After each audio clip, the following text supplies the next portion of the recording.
right. It is such a pleasure to welcome all of you to the EEB's annual conference, Boosting the Deal for a Greener Europe in Turbulent Times.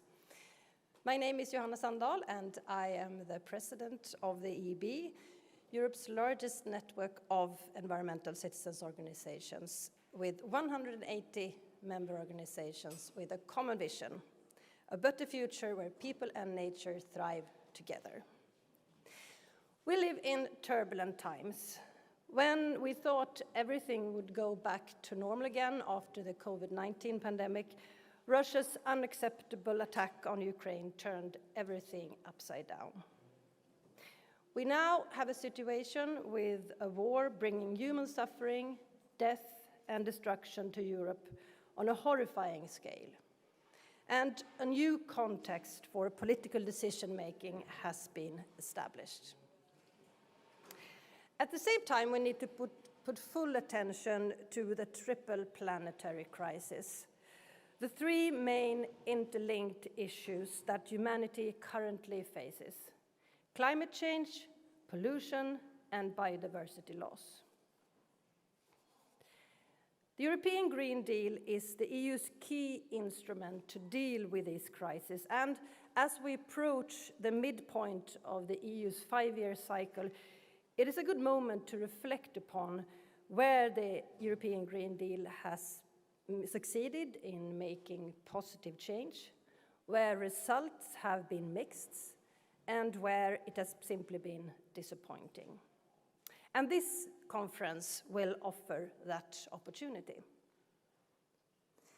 In today's first session with Luc Bass from EEA and Patrick Trembling from the EEB, we will get insights about how the EU is faring with respect to the main environmental crisis.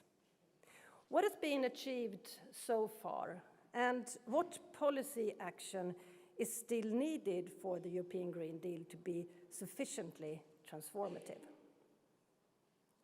There are, as many of us know in this room, many compelling reasons to accelerate the green transition. And lately, the terrible war in Ukraine has been added to the list. But geopolitical factors may as well put the brake on Europe's environmental ambitions.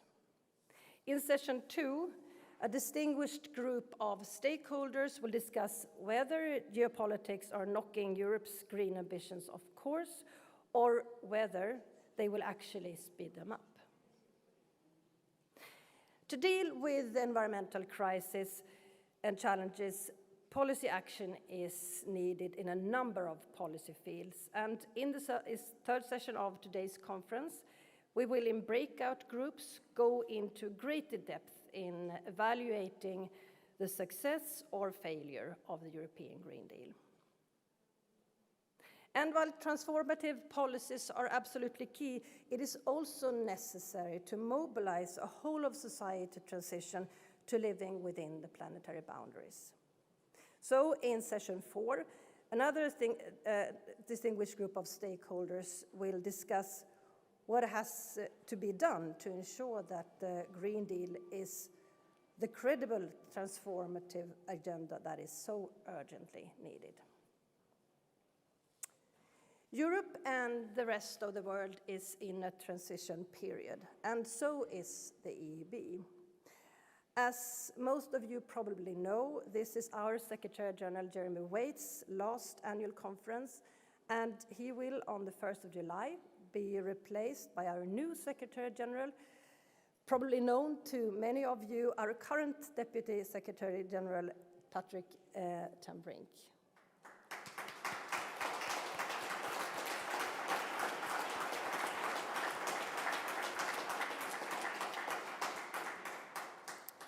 And Jeremy has been the Secretary General for 11 years, and in the final session of today, we will have the pleasure to listen to his thoughts about successes and failures of the past, as well as challenges for the future.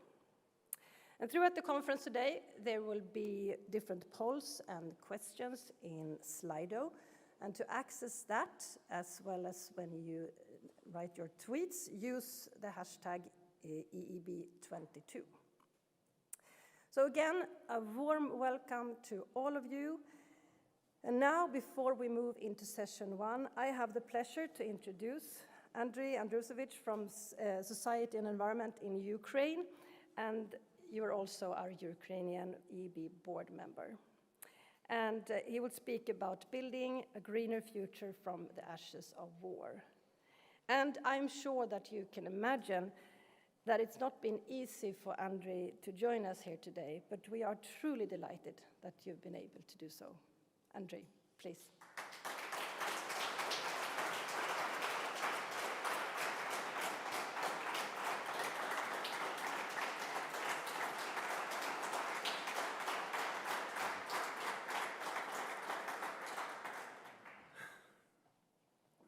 Indeed, it was hard to get here, and the fact I am here is just because, absolutely seriously, my country wants me to be here and speak to you. Dear colleagues, friends, dear EEB family, it is my privilege to address you today. I first want you to thank you for every message of support you sent, every statement of support you made, and every decision of support you took, and every hug you gave. This is what helps us to resist and go on with no sense of overstatement. You are about to discuss the ways to build a greener Europe in turbulent times. Turbulent times for Ukraine means a full-scale Russian aggression, a war that our generation has never experienced and been ready for. Can one be ready for a war? You wake up one day from air raid sirens and all your plans are gone. All your projects are gone or suspended. Your family, your colleagues, your friends, they take hard decisions. Stay or leave. The nature has no option. It stays, and it suffers from explosions, from trenches, from mines, from all kinds of spills. The war has a colossal impact on the nature and on the environmental community. Just to give you a small sense of the scale of this, we have regular reports that one platoon defense point, which is a 400 meters front line, 400 meters, could be hit 2,000 times per day by artillery. And we have a front line, an active front line, of over 1,000 kilometers. This is a huge impact, a daily impact on everything. War has no walls. We know from Ukraine, we know that it brought direct implications from the European Green Deal, for the European Green Deal implementation. Sustainability now goes hand in hand with security. The peace we all want will never mean the same and will never be taken for granted. With this, I'm referring to the huge military spendings we all are witnessing and expecting. We Ukrainians, we know that we will win. We know that we will also need to rebuild the country, rebuild it better, rebuild it in a green way. We will need to restore the nature. Those scars will remain. I truly hope the Ukraine will get the EU candidate status in the coming days. This will be a game changer for us. As I said, to rebuild better. We are rebuilding already the country as the war goes on, to restore the nature. We count on you to ensure that the EU money, the EU support money, will be spent on green conditions, even at the time of the war. Listen to Ukraine. Don't stay within the same frames that led us to these turbulent times. Europe can be stronger and greener with Ukraine if we are given a chance. We are anyway on the same ship. She's called Europe. And together, I'm sure we will find the ways to build a greener Europe. You are here the strongest and the most influential environmentalist in Europe. You have the determination, you have the knowledge. You are the ambassadors of nature, and I truly hope you'll be the ambassadors of Ukraine too. Again, every message of support, every statement of support, every word of support counts. I wish you productive discussions. Slava Ukraini!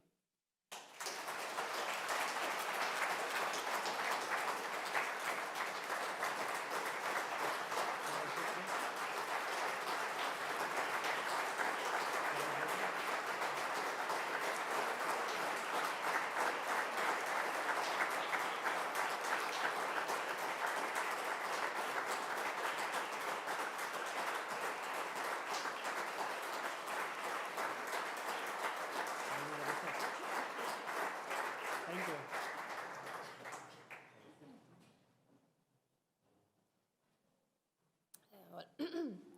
Thank you so much, Andrei.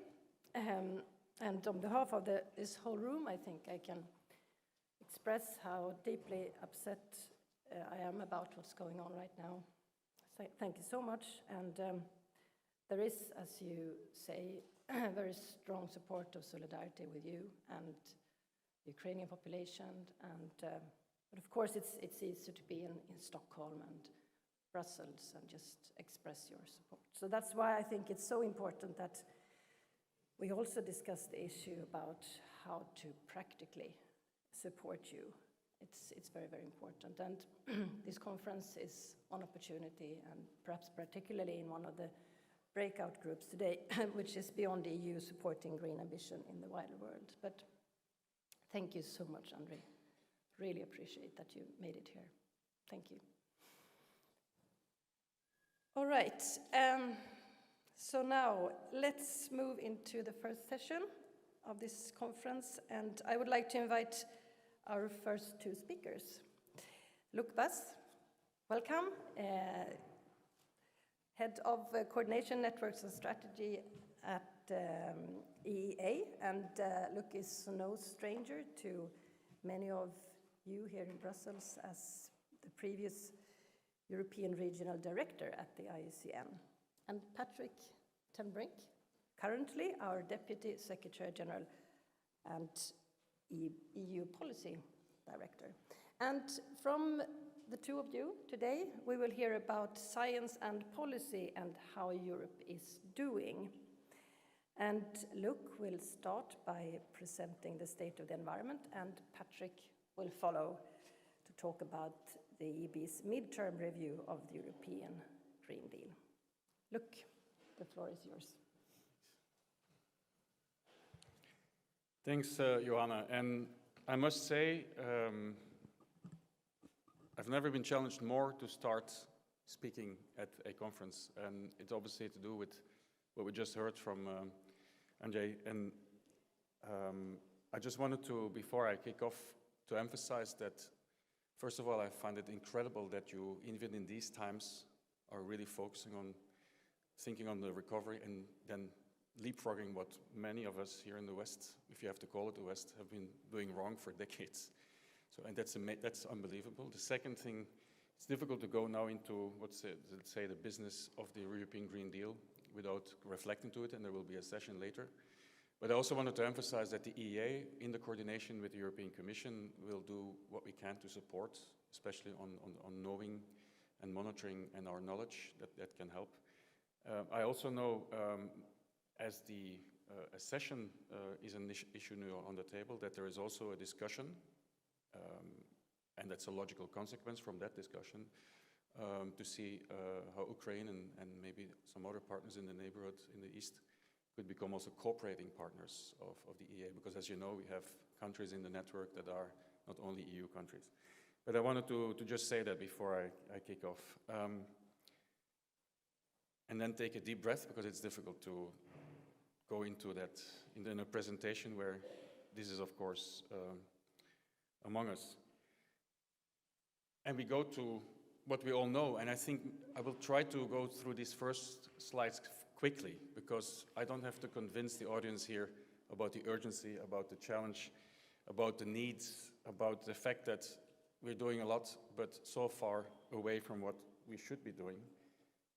And it's just this sense of urgency. And those first slides are not to convince you, but maybe you can take away messages to convince those that for some reason still are not convinced. So you can use that.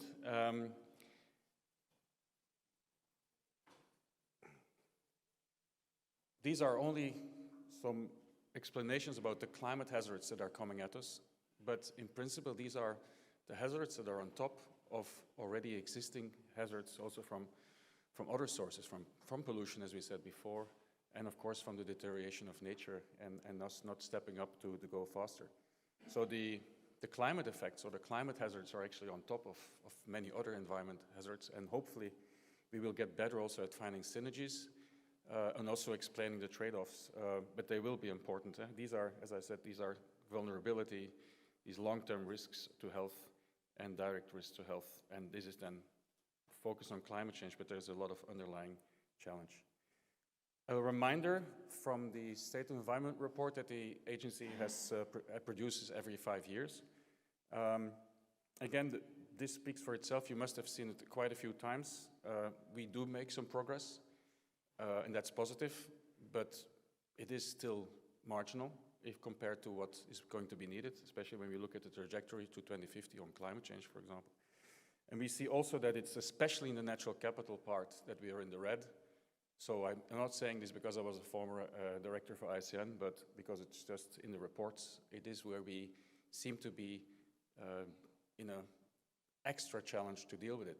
And just to say, and you will discuss it this afternoon, with the war in Ukraine and the effects that are by some considered, there is a lot of wrong information as well that is being used now to even push down the nature agenda in Europe, and that is of concern. So we have to have that knowledge and that argumentation and a good communication to just rebut that.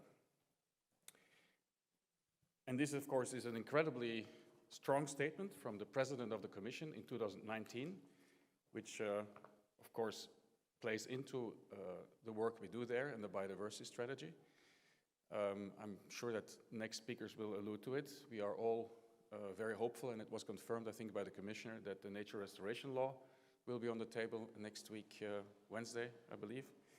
But then I think the real discussion and the tough discussions will start about that, and the same is still to go, I think, for the opportunity sharing, I always call it, of the protected area targets.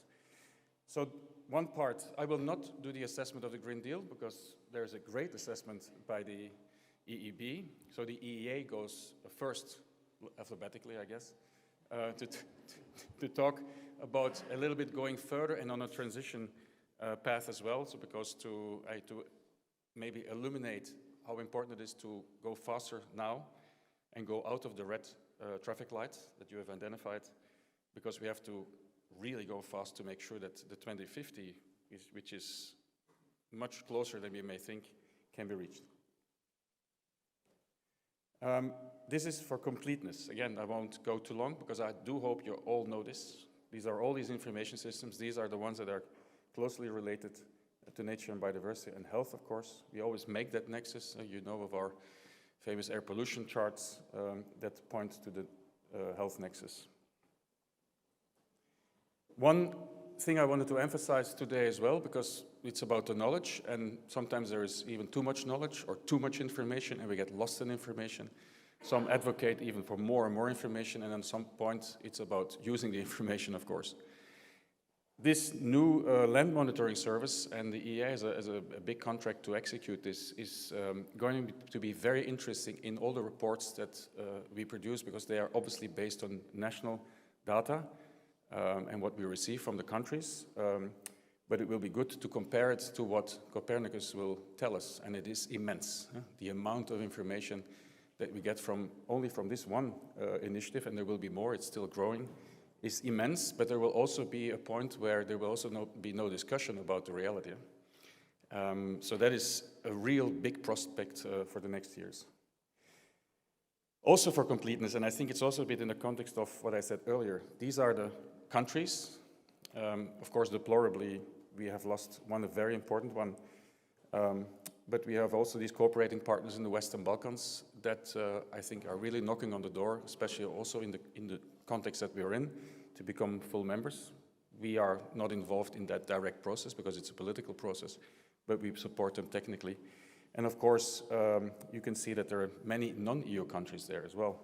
I'm emphasizing this because the agency is only 240 people. We are tiny compared to some national agencies. We have to be very modest about that. But the network is immense. It's thousands of experts and a whole network of different, what we then call IONET, groups that work on different issues. So it's immense, and we sometimes have a challenge to be able to digest even what comes from there. Not just the data, but also all the knowledge and the solutions, which are often national.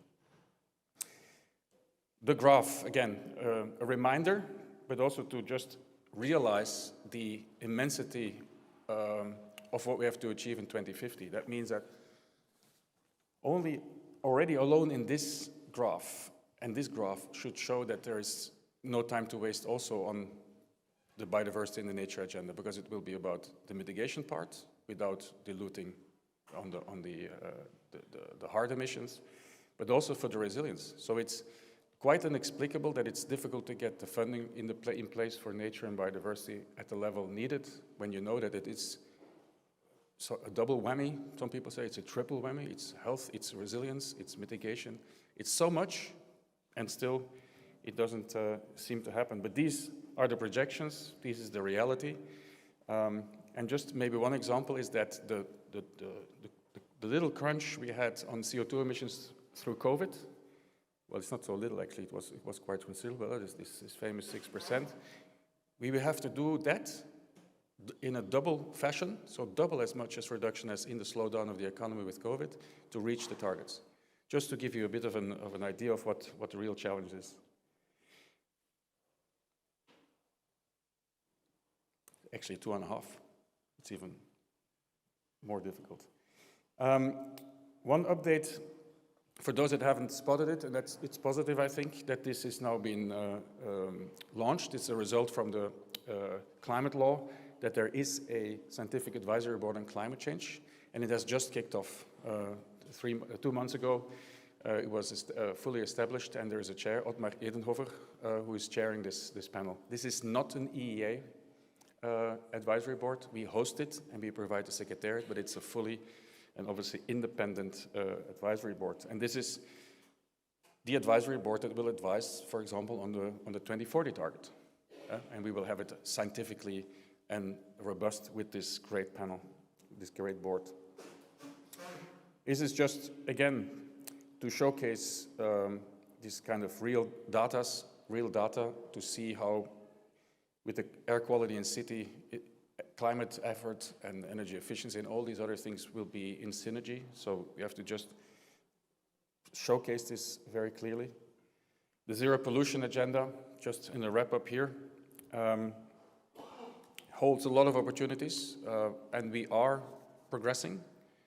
But we're very far from that zero, we have to be honest.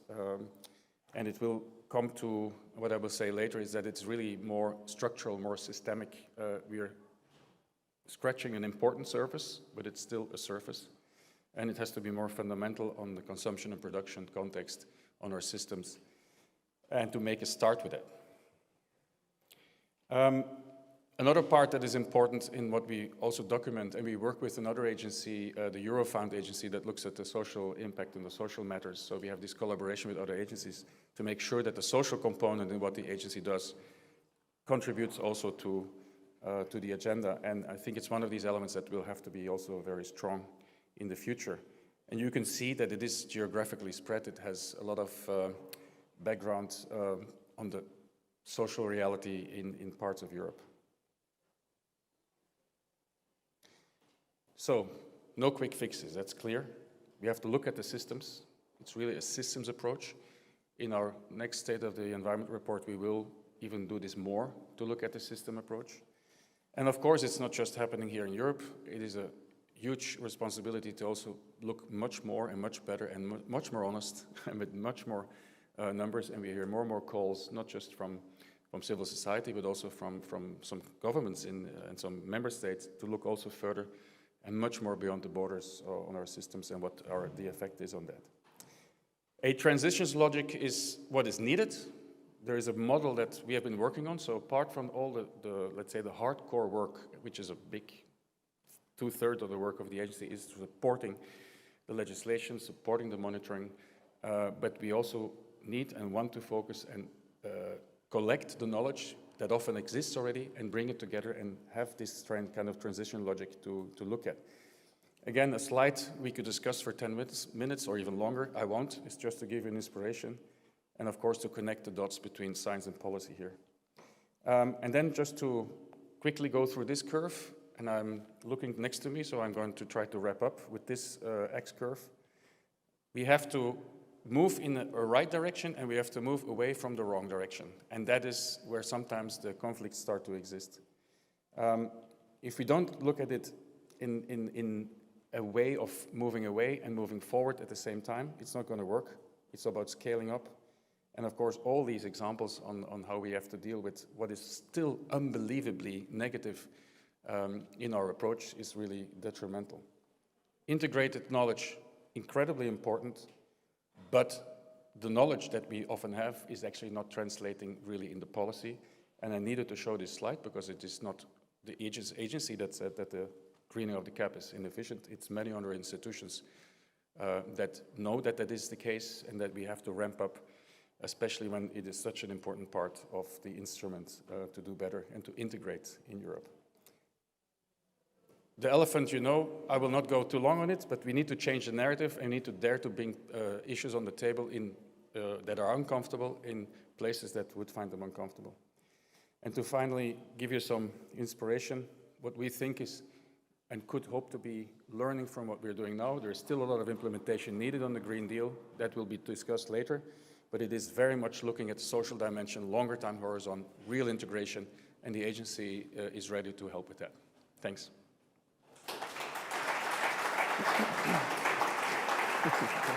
Just in time. Thank you very much. And Patrick, the floor is yours. Great. Hi, everyone. I'm here to talk about the midterm assessment of the Green Deal, which you have in your packs, and I'll sort of introduce some of the aspects. I won't go into all the details because also in the breakout sessions, we'll explore in depth. So if I'm... Okay, so let's start. I mean, Ursula von der Leyen was elected on the 16th of July 2019 with the European Green Deal as her priority. And she was voted in the parliament narrowly to have her place because of her agenda and her commitment. And just to remind people, our goal is to reconcile the economy with the planet, to reconcile the way we produce, the way we consume with our planet, and to make it work for our people. This is Europe's man in the moon moment. So I think this is just a reminder, and you'll remember the man in the moon, which will transfer into a person in the moon by the end of the presentation. So content, we had the political declaration. After that came the communication. After that, there's the work program. And then file by file, it's rolled out month by month. So the Green Deal is not just the political declaration, it's the whole lot. A lot of the legislative files will face debate in the Council and Parliament. So while we assess the files now, most of them in the state of where they came out of the Commission, the final results will depend on the rest of the process.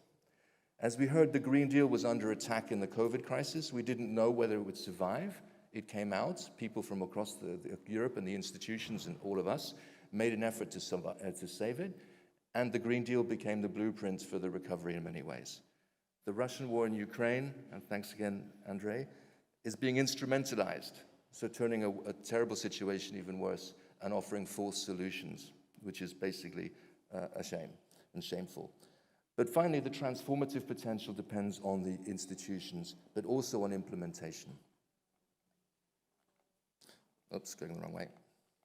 Fine, so what we're going to do is we're going to assess, is it good, is it mixed or missed opportunity and bad? And we try to put them in different categories, but of course, every law is quite complex, and in reality, every law will have a bit of good, a bit of missed opportunity, a bit of bad. So just on the good bits, let's start with the good bits, it's always useful here. We have the climate neutral Europe commitment into the climate law for Europe. Okay, it's not in the member states, but it's for Europe. We have the Social Climate Fund, which is exciting and important because the social dimension is fundamentally embraced. We have a danger in terms of a commitment to get rid of the sales of cars, of fossil fuel cars under that law. The biodiversity strategy, again, a fantastic piece of work, a commitment to the nature restoration law. The soil strategy, a good, promising a soil health law. The Zero Pollution Action Plan is a game changer in terms of a commitment to the preventative approach and a commitment to zero pollution. The chemical strategy is a commitment to zero harmful chemicals over time. The circular economy is to make sure all actual products are safe that we have, and that's not the case now. The Environmental Crime Directive tries to tighten the rules and the fines. The Just Transition tries to think about communities and how we can actually ensure they're part of the transition. All of us were here during the Juncker Commission and Barroso before. None of this was possible. So we need to first applaud the Commission and its representative here, Florke van Hoyer, for this. This is amazing. However, there's also a series of missed opportunities.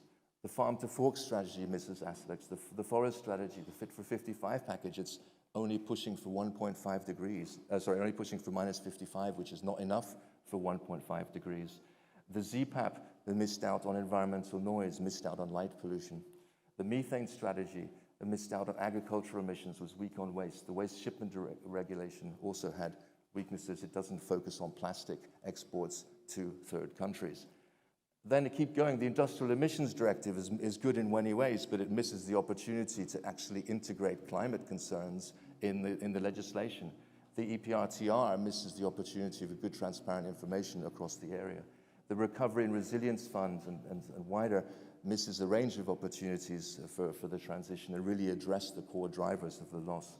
In the National Recovery and Resilience Plans, a lot of member states missed the opportunity to commit to policy reforms that are essential for the way forward. The taxonomy has been good in many parts, but a travesty. Then the Corporate Sustainable Due Diligence Directive, good step forward, but loopholes. Gender mainstreaming, good commitments, but the files don't walk the talk. And finally, green growth strategy and well-being. There's been some progress on well-being, the AP, but formally that's outside the Green Deal, and still it's growth, growth, growth. And as you heard from the last presenter, that's not going to be enough. So then let's go to the bad and depress ourselves a little bit. Celebrate the good but the bad. The Common Agricultural Policy still pushes for intensive agriculture, despite all the evidence of the problems. There is a little bit of a silver lining in that there's positive move on some of the eco schemes, but this is small. Gas, nuclear, and the taxonomy and biomass in the previous Climate Delegated Act shows that this process, which is supposed to be there as an evidence-based thing, has been basically ambushed by political interests. Better regulation commitment at its core is the one-in, one-out principle, which is not really good regulation. It's unfortunately a political fix, and it puts a brake on something. Of course, we hope that this is just on paper, but we need to work together to avoid it happening in practice.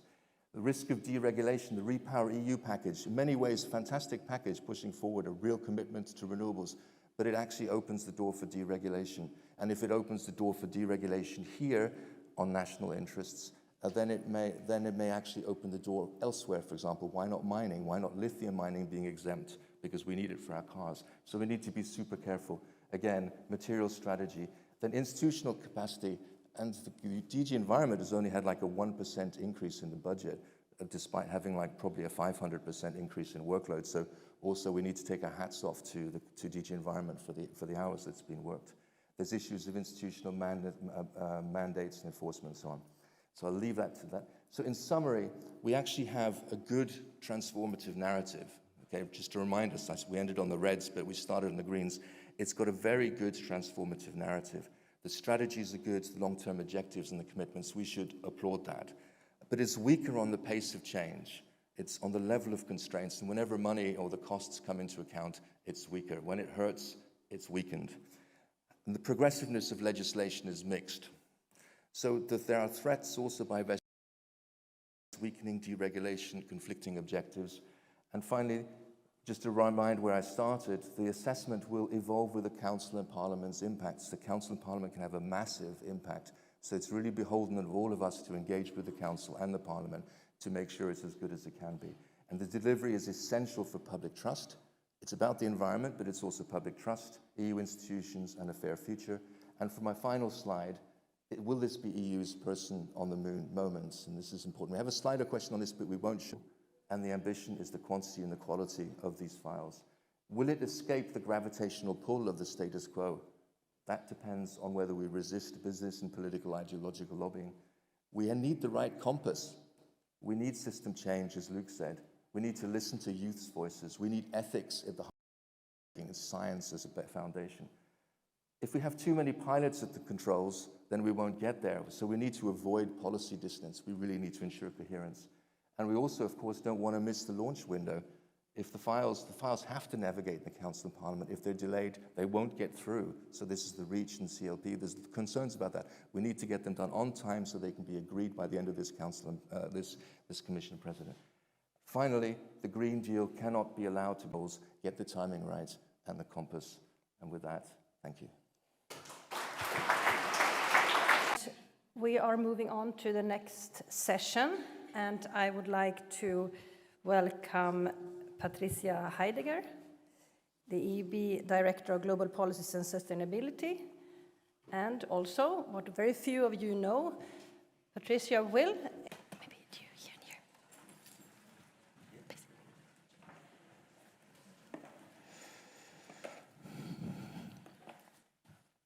here. And you can ask questions online and we'll pick them up later on in the session. So as we've heard now this morning, the European Green Deal has promised to deliver a set of deeply transformative policies. It's meant to guarantee and that we can prevent the environmental and climate crises to accelerate the transition. War has been used, as we've already heard, by many powerful interest groups also as an excuse to undermine our ambitions. We're not alone in the race to decarbonization.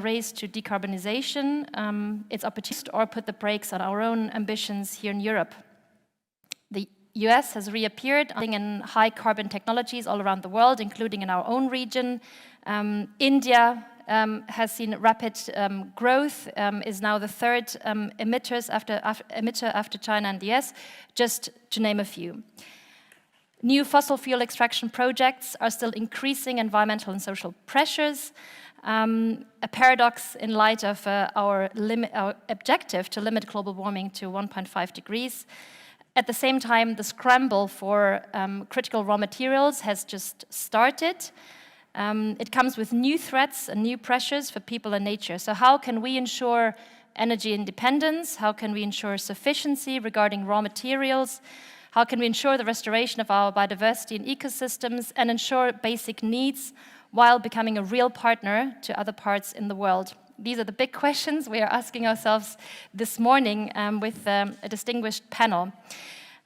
So we will start with a video message, a recorded video message from Pascal Canfin, the chair of the Environment Committee in the Europe. Jan Dusík, he's the deputy minister in the Czech Environment Ministry. We have Petros Kokalis, member of the European Parliament in the Environment Committee. We have with us Florica Fink-Hoyer. She's the Director General in DG Environment. Welcome to all of you this morning.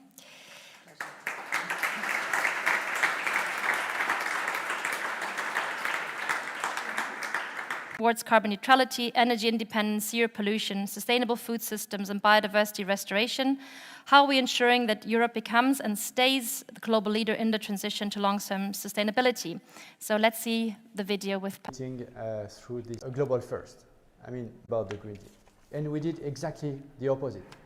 We invented the recovery plan, first in European history, and we made it an opportunity and a tool to accelerate the green investment. As you all know, in this room, 37% of the recovery plan was dedicated to climate investment. Then we had a second crisis, which is the war in Ukraine. And then again, you had voices saying, well, now it's really serious, forget about the Green Deal. And we are doing exactly the opposite. We are speeding up on renewables. We are speeding up on energy efficiency. We are this as a message to speed up the Green Deal on many, many fronts and not to lag behind. Very concrete example. On renewables, we in the Parliament are very likely the decision will be made.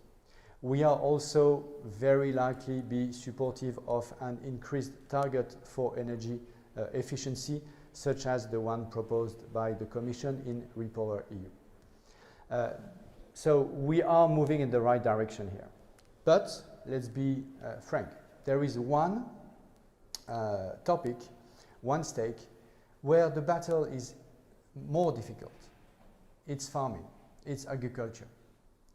And that's why we in the European Parliament and myself not to move on the CAP reform, on the farm has to be done. We put a maximum pressure for that.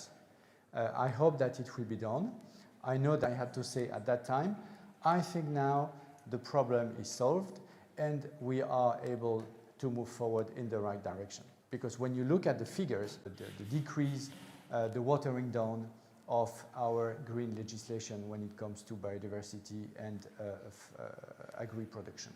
So you will that one exactly as we won the one on renewables and exactly as we won the one on renewables and we won the one on energy efficiency to speed up the Green Deal. Thank you.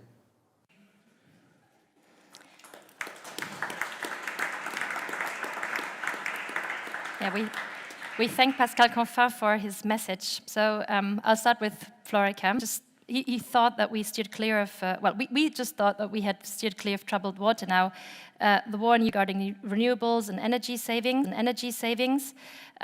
Pascal said, but the war seems to be an excuse to delay the and strengthen our leadership through these subsequent crises. Thank you, Patrick, also for having made already the overview look as well. We are all here a little bit in a sort of like-minded group. So we can always say, is it the glass half? I have a lot forgotten. Because immediately, if you have, for instance, specific, as we have, these will have very long-lasting effects. And I think this was a politically very smart way for in Ukraine, but we also have global supply chains which are broken and will stay broken. It will come out last ways so that irrespective mandate also has to be seen in the other elements. And I would even say, because I looked at Patrick's slide, the Methane Pledge was actually captured and operationalized in the Industrial Emission Directive revision. So you have to see a little bit more holistically in how the Green Deal, which is indeed a very vast and mainstreamed approach, has to see it in an interrelated way. Now go to energy, the second part, which is really well understood now. Power proposal, but we also have to see along with it, and I really invite you to read that, was a guideline or recommendation on how to use the existing acquis, because there will be a little bit the crunch time and the pressures is how can we go for permitting and identify the go-to areas while still making sure that you respect the acquis, and in particular, I would say the environmental governance, which means the assessments. So here we worked very much and closely, and it gave all of us a boost, but it also took a lot of resources. But of course, if we go more into the direction of getting towards climate neutrality and energy efficiency as well, and not only into renewables, I think that serves all the triple crisis objectives that we want to achieve.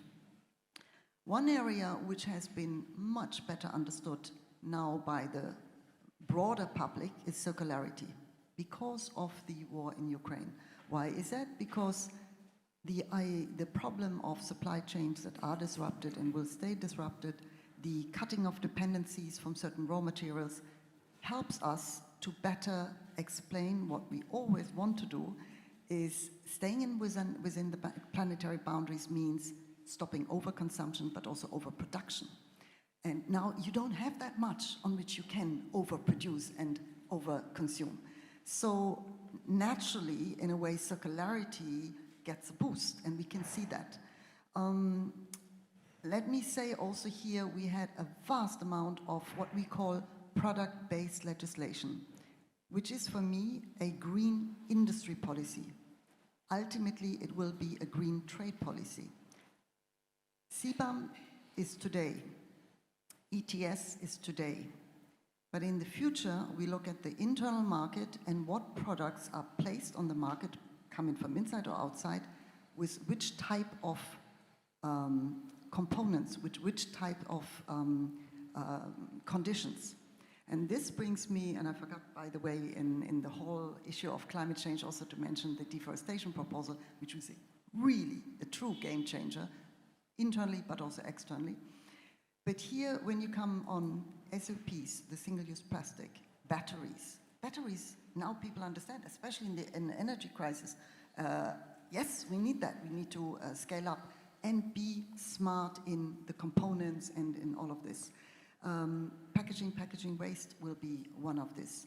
You had the ESPR, the Sustainable Product Initiative.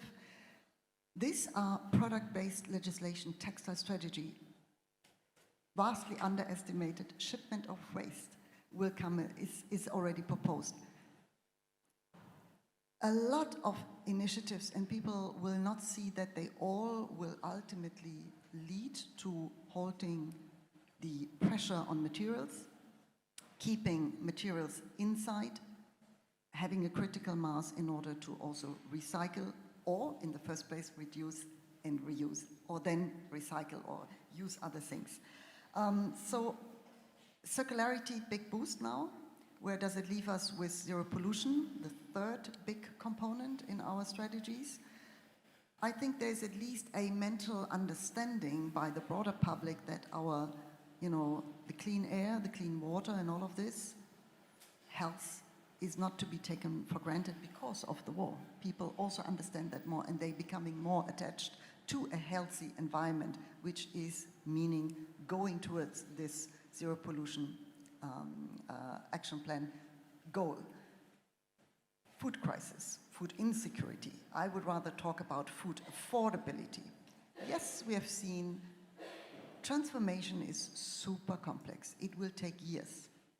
And of course, always people are scared, now prices go up, and some people have some opportunistic reflexes. But also when you see, like with nature restoration law and others, we are already demonstrating, I think very clearly, that you cannot have higher yield, or at least a sustained yield, if you don't go on biodiversity protection and restoration. Food waste will be another issue. We always talk about energy, you say about renewables and energy efficiency. When we talk about food, we should talk about food waste. The conference on the future of Europe was very clear on that. And by the way, in general, was very clear on it. Those who reacted, and I don't think it was only those who are already converted, clear support for the Green Deal as the transformative agenda for Europe. Food waste will be having to be addressed in one way or another. It is, from Santi's side, I think we should also get it as a positive message for agriculture, and clearly it comes also from our side.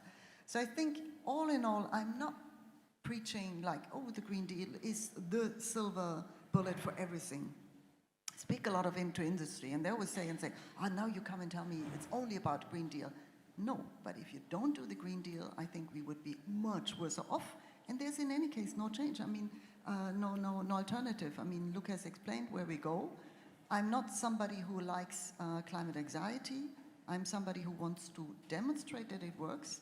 Because if we do not demonstrate that, these steps, sometimes incremental, sometimes very big ones, like shipment of waste or others, if they are not taken, then we will have an issue. And therefore, we have to take people along and say it is possible. It was long, but I think it already covered everything we did for the last 2 years and what we will do in the next 2 years that come, so 2.5 years. Thank you.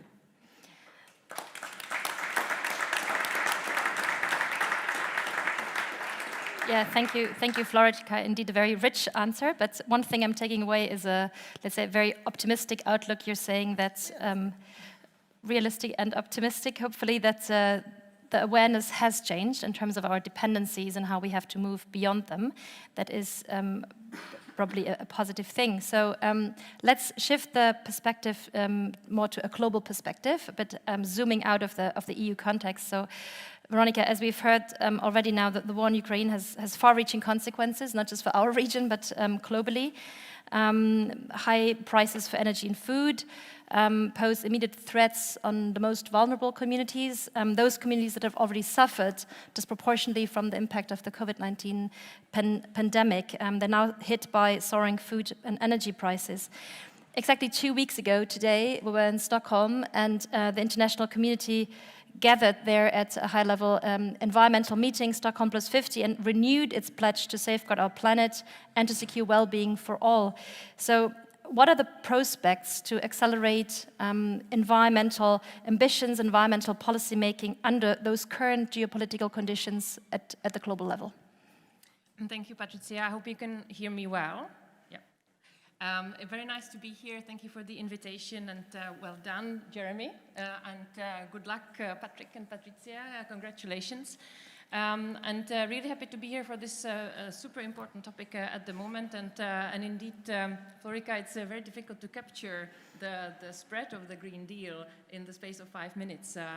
But so just looking at it from the global perspective, I think it made us realize that we have to link also the discussion vis-à-vis the war in Ukraine, the links between humanitarian development and peace efforts, reconstruction, the green reconstruction of Ukraine.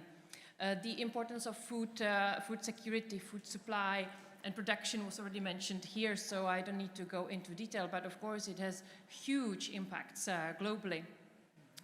At the same time, tackling with the consequences immediately, one cannot forget that we have to think in long term, the long-term vision for food security and the transformation of the food system.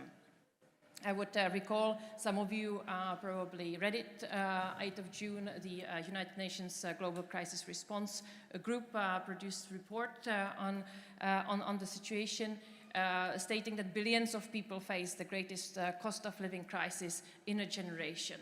And the message from the Secretary General is very clear, that the countries must act now to save lives and livelihoods. But let me bring it again to the triple planetary crisis. It's all very much linked there, and we cannot solve one global crisis not looking at the triple planetary crisis. So just to reiterate what the report is very clear on the worst impact on food security, energy and finance, which is systemic, severe and speeding up impact.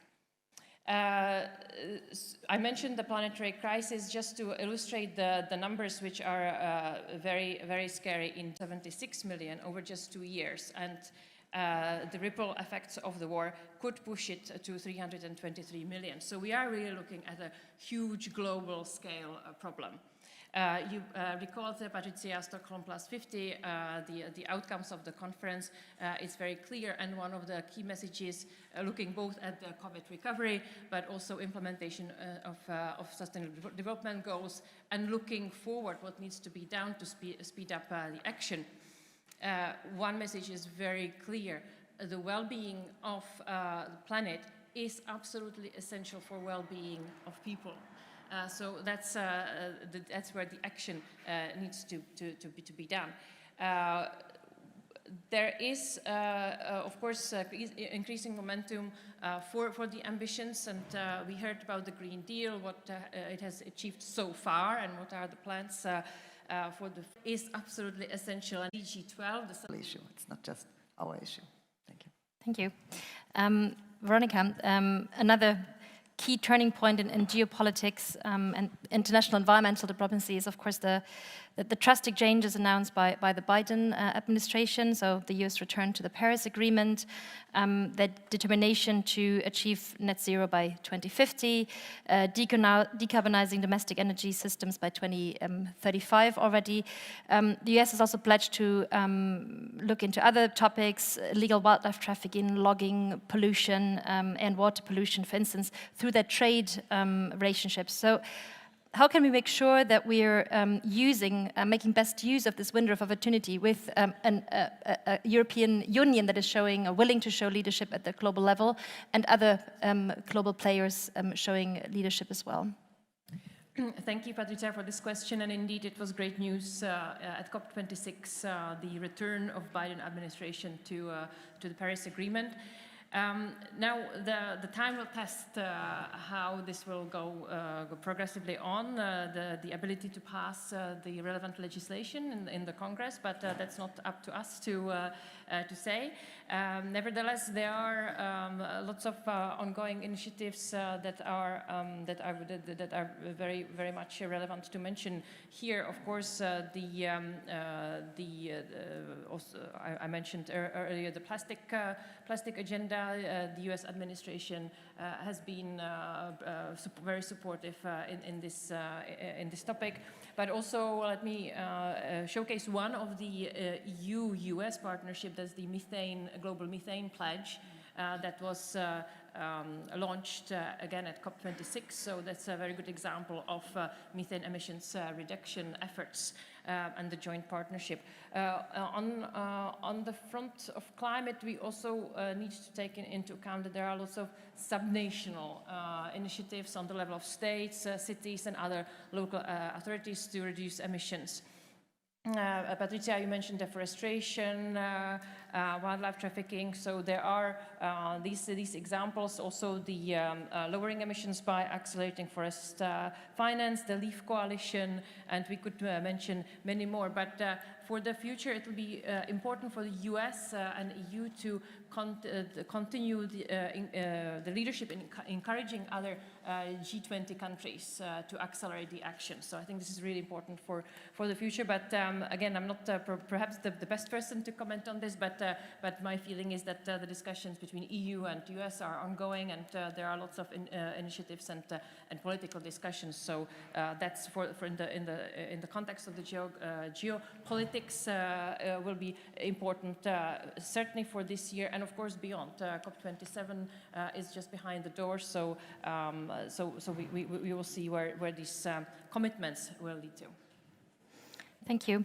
I have another question for Jan regarding your upcoming presidency on one other topic, which is of great geopolitical interest. So, of course, with the soaring energy prices and the environmental crisis, of course, there is even an increased urgency to shift to renewables, and that comes with new threats to people and the environment. We've talked already this morning about how to strike the balance between speeding up the shift to renewables while upkeeping our objectives to protect biodiversity and ecosystems. So the EU is very eager to ensure our access to critical raw materials in third countries, materials that we need for the transition, for instance, in the lithium triangle in Latin America, but also within the EU. And this has already triggered new environmental conflict. We've seen mass protests in Serbia around lithium mining. In Portugal, a UNESCO World Heritage Site was threatened by a new mining project. So how can we ensure in the EU that we become independent of fossil fuel imports? We reach 100% renewables rapidly, but we do not undermine our other objectives of zero pollution, biodiversity protection, and environmental justice. So given that all these raw materials are finite, what are the kind of demand-side solutions that we need to focus on, and how are you going to put a focus on this topic in your presidency? Yes, I think part of it, thank you, Patricia. I think part of it was answered already with the link between the renewables and nature impacts. But I would say that the ultimate driver for us should be the circularity, and the better we are able to move towards circular economy and zero pollution, the more we will be able to sustain those pressures and competing interests, because certainly we do not want to create a problem to one part of the environment or human rights or social dimension by moving full speed on decarbonization. So the balance really should be in circularity. Of course, we should not forget about what the EU does is not the whole of what needs to be done. One possible implication of the war is that there may be deregulation or ignorance of environmental standards in Russia as a consequence of the isolation. So that would not help us overall. But looking at the balance, making sure that we progress with other parts of the European Green Deal, and thinking about how the triangle that was talked about, climate, biodiversity or nature, and pollution comes together and does not compromise one another. Thank you. Well, Petros, we're coming nearly to the end of our exchange, and we want to see if there's questions from the floor. And I also encourage our online participants, again, to post their questions on Slido, if you haven't done so yet. So, Petros, after hearing this exchange, can you summarize? Are you concerned about delays in the European Green Deal in the current circumstances? And what are the 2-3 elements that you really think need strengthening in the European Green Deal? Where do we need to put our priorities to accelerate the transition? I think we need to put our priorities in transforming the narrative, in emphasizing the cost of the status quo, and flipping the burden of proof to those people who believe that we should delay the systemic change in the transition.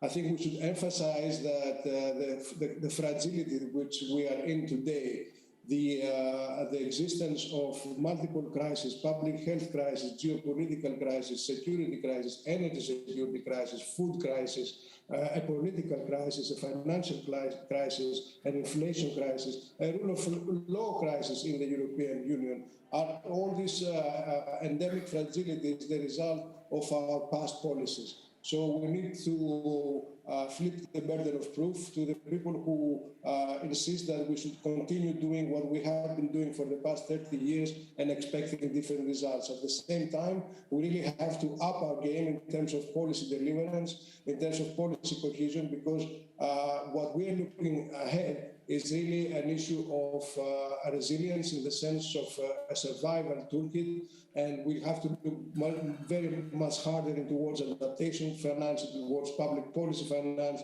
in short of protecting the citizens, as it is the main duty of every state to do. This is going to be a huge undertaking, and we cannot go back at any point now.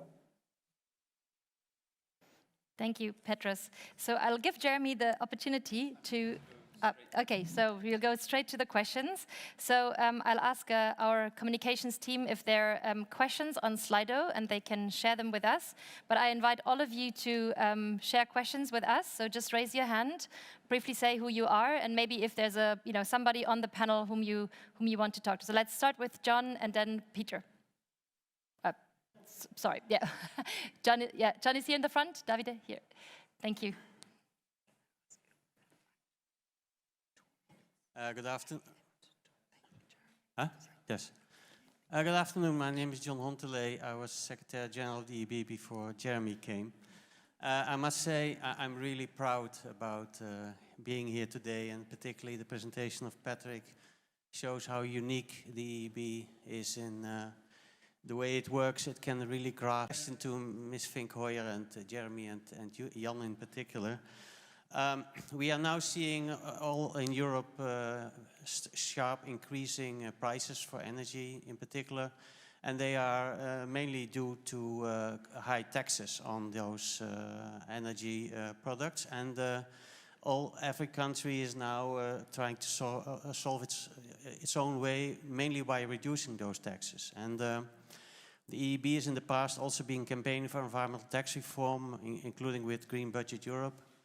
And isn't this really an opportunity to prevent this kind of ad hoc panicking, to reduce those prices and doing ad hoc solutions, and instead take this as an opportunity for a new impulse for environmental tax reform? So not focusing on reducing the prices of energy, but using the increased income for the state for reducing taxes on labor, for increasing lowest incomes and so on. Because in the end, we are still, and I saw it, I think, in Luc's presentation, wrong taxes, environmental harmful subsidies are still on the agenda. In the past, we had the UK always vetoing any attempt to discuss this in the EU. Of course, there are many reasons to say that we are sad that the EU has left, but maybe this is an opportunity to bring this forward. Of course, you cannot do it overnight, but the first thing should be, I think, to avoid this kind of every country doing its own thing and trying to change this into an environmental tax reform opportunity. Thank you, John. I'll take 1 or 2 more questions. So let's start with Peter. Let's continue with Peter, and then, yeah, I've seen. Yeah, hi. Nice to be here as well again. And of course, John goes first. Just one quick comment, I think, on the finance side, where you said, it's not just about the money, it's about what kind of model do we give to the world. I think, true, but the finance really matters. And the finance situation right now is really bad. I think from a global perspective, Europe and a lot of the rich parts of the world are at risk of going into COP and going into G7 empty-handed,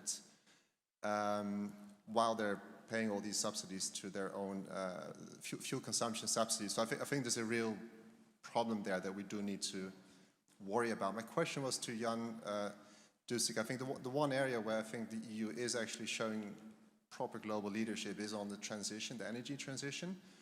And the Commission's put these new targets under Repower EU on the table. So 45% renewables, 13% efficiency instead of the previous proposals.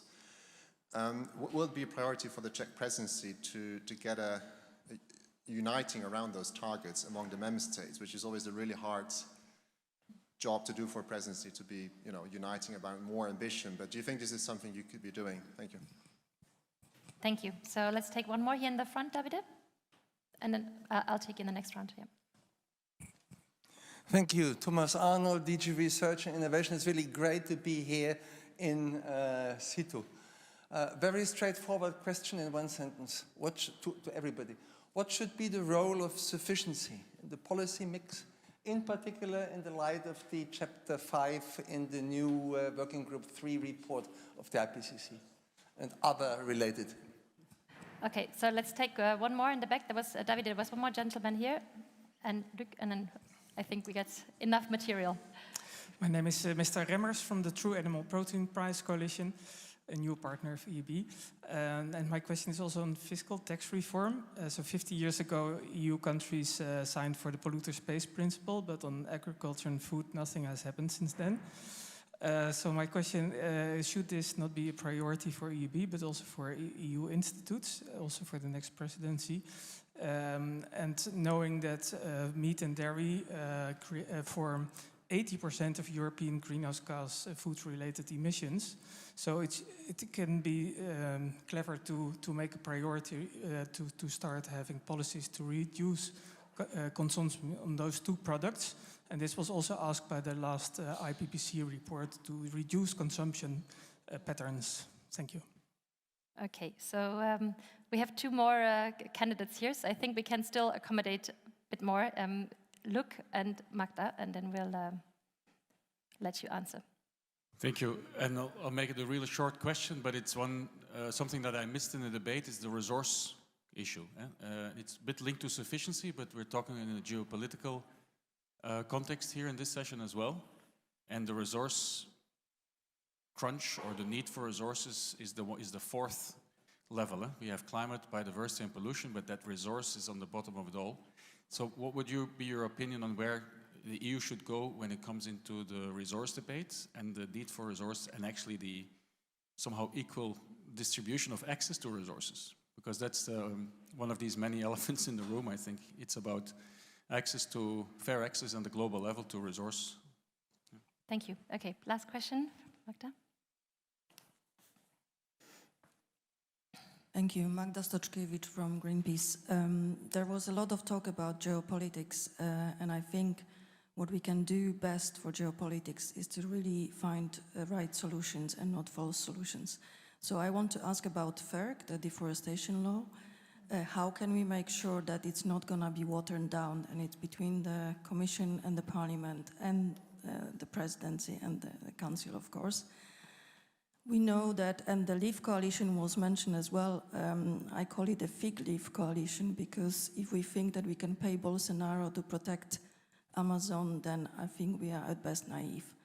We've been mourning yesterday a news about the two of our colleagues who were killed in Amazon, a UK journalist and a lawyer who was there for the indigenous communities. And I think if we don't put pressure on Bolsonaro by also using our, our market, not by paying him for protecting Amazon, but using our market tools, then we will not stop deforestation. So the question to all of you, how can we make sure that the whole construction of the FERC law is not going to be compromised? We are talking now about the attack on the really core of the law. Thank you. Thank you, Magda. Thank you also for raising the issue of environmental defenders and daily attacks. So I suggest that we let Florica answer first on environmental tax reform, the specific mention of meat and dairy consumption. So that was one complex here, and also on the question of deforestation. And then I'll give the floor to Jan next, and I'll come to the other panelists. Yeah, and perhaps all is partly even interlinked, and thank you for all these questions, and I'm very grateful you raised one topic that has not been mentioned, which is also greening of finance and also phasing off harmful subsidies and so on. It is not away, it is still on our agenda, certainly from the agenda of DG Environment.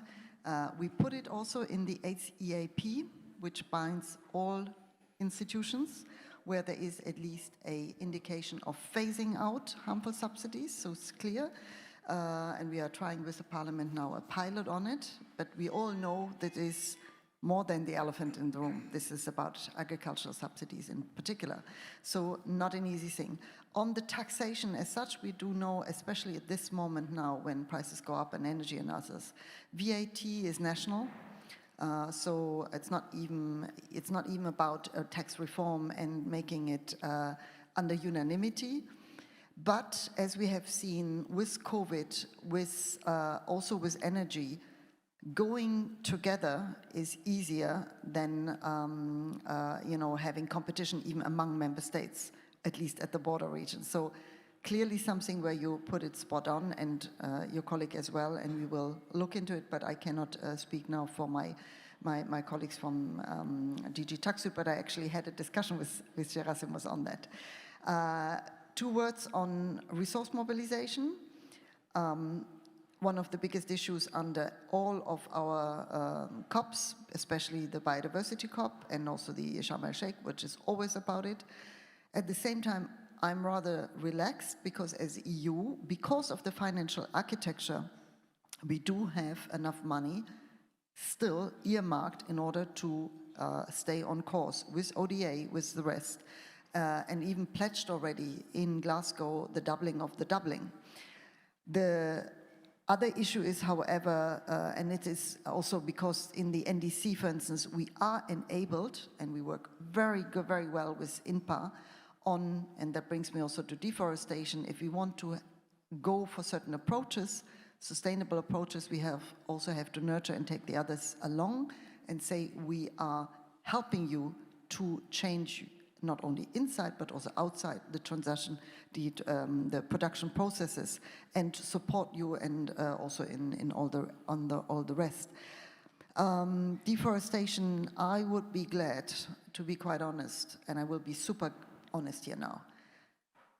It is not about having a little bit higher scope here or one definition there. We need to make sure that the core elements of that proposal, which was about benchmarking, about due diligence, about going off, saying we hold on our request certain commodities coming on the market to respond to certain requirements. This is the core architecture. And if you now say, but I'm more important, and I know it, to go on the savannas or to go on maize instead of that, don't fool yourself. There are many, many who will give you that, but they will encroach and hollow out the core elements, and then in the end we have nothing. So for me, it's a stepped-up approach. I'm rather concerned that this proposal, like the shipment of waste, which we put forward last year, is still nowhere. We might get a general approach in the Council, and then we can hopefully, after summer, also with the Parliament, start on a trilogue. But I hope that people understand that we need to preserve the core elements. This is very important. And then Mercosur and Bolsonaro, I'm with you, but deforestation is a game changer if we manage it well. And we have put in revision clauses in order to then up it up. But now everybody comes, we have so many amendments in the Parliament, and it is welcomed by many people, because the more you don't see then the real core elements anymore. So I'm concerned on that, absolutely. And then I hand over to others. Thank you. I will first give the floor to the other panelists for the sake of time. Maybe you can take it up just after the discussion and continue discussions. So I wanted to also give the floor to Jan, because there was a specific question to Jan, especially about the energy transition and kind of your, the question and how far you're going to unite the members in the Council on the new targets there. So Jan, I'll briefly let you answer that question.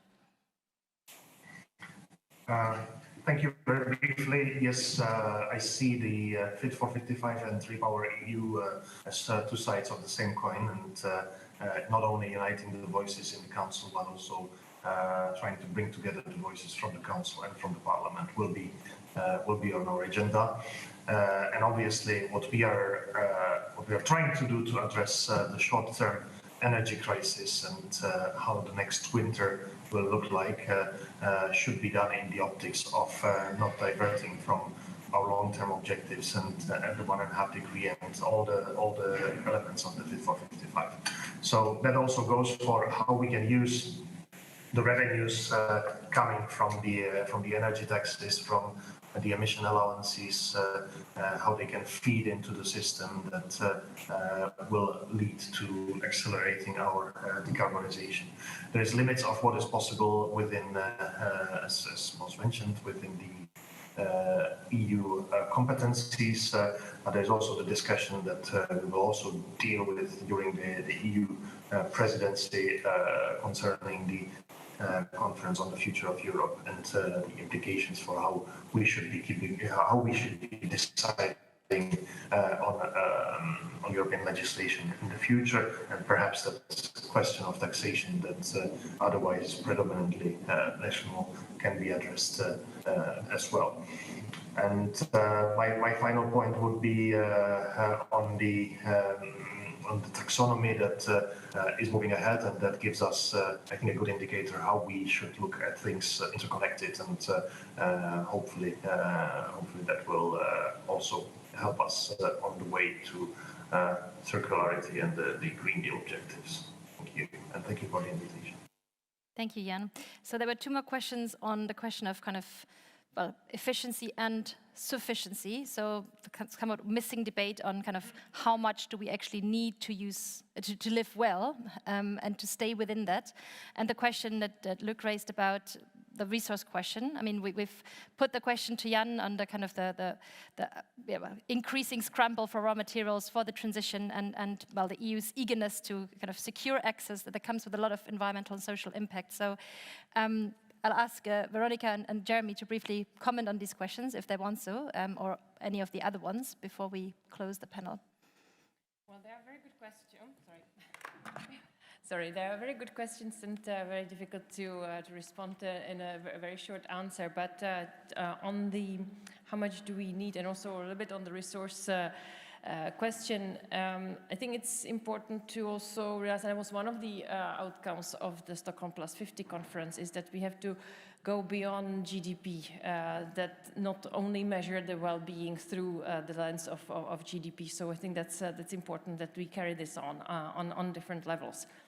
On the question of resources, look, I don't want to comment on the EU legislation and policies, but it is a very valid question which we should ask ourselves, because the resources, if I'm not mistaken, the use of resources tripled in the last 50 years, so it is a huge issue, and also it's linked to the growth in population.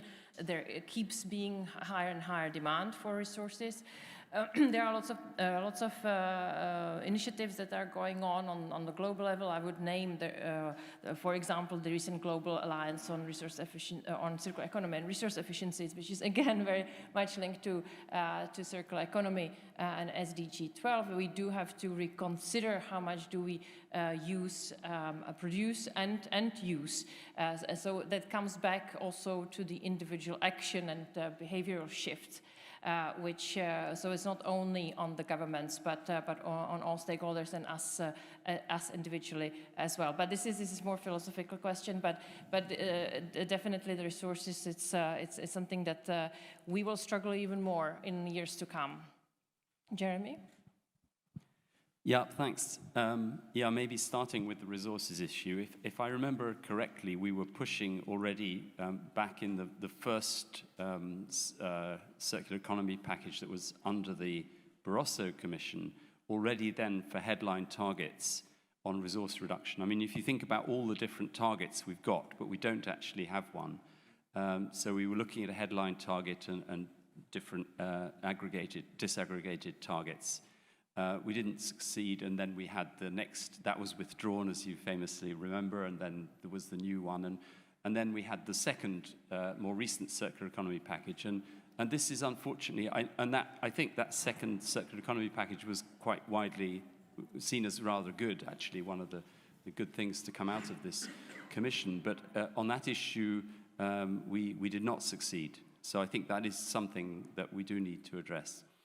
I mean, on the issue of efficiency, yeah, of course, we absolutely need to move in that direction.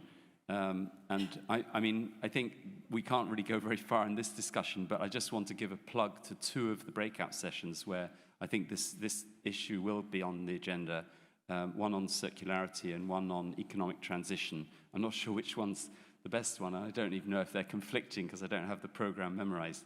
But I would recommend that discussion is taken up there.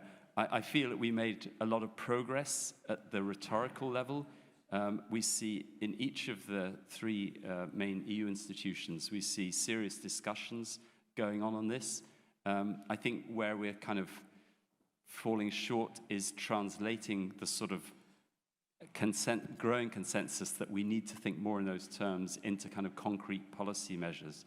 So there's quite a lot of work to do there, but you know, winning the battle at the high level narrative level is important as well as a step towards more concrete measures.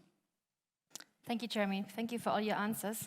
So we're coming to the end of our time. I hope, Petros, you will forgive me that we're not coming back to you, but I think we'll be working together closely with you and the other MEPs in the SDG Alliance towards the European Union's VNR next year. And I'm pretty sure we'll give a lot of attention to all the questions of negative externalities, whether it's deforestation, resource consumption, etc. So I'm very much looking forward to that. And I hope that you will use the lunch break to continue discussions. I'm sure there's many more questions. It's also not the end of the day. We have still more interesting sessions and breakout sessions coming up. So I would like to thank everybody on the panel, our guests joining us remotely from Prague and Athens for being with us this morning. We have a lunch break now until 1:20. We'll continue then with the breakouts. And for those of you joining us online, we'll continue with a plenary session from 3:30 to 5:30. So please join us again at 3:30, those of you joining online. I'll give the floor to Florica, who wanted to say a few final words. Thank you.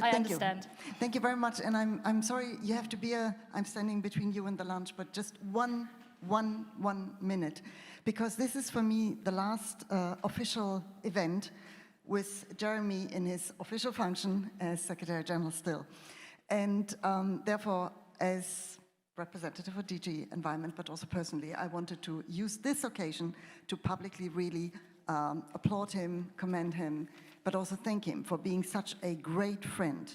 And a great friend means somebody that challenges you, that brings the best out of you, but that also stands with you along the way, in the good and in the bad times. And Jeremy, for 11 years, has always been that to my DG, to my colleagues, but also in the last years to me. And in that honor, and in a very, very small gesture, we wanted to at least offer you one tree for every year that you have worked and supported us as a friend, and then to make it round to 12. So thank you so much, and please, please join me in this big thank you with an applause. Thank you.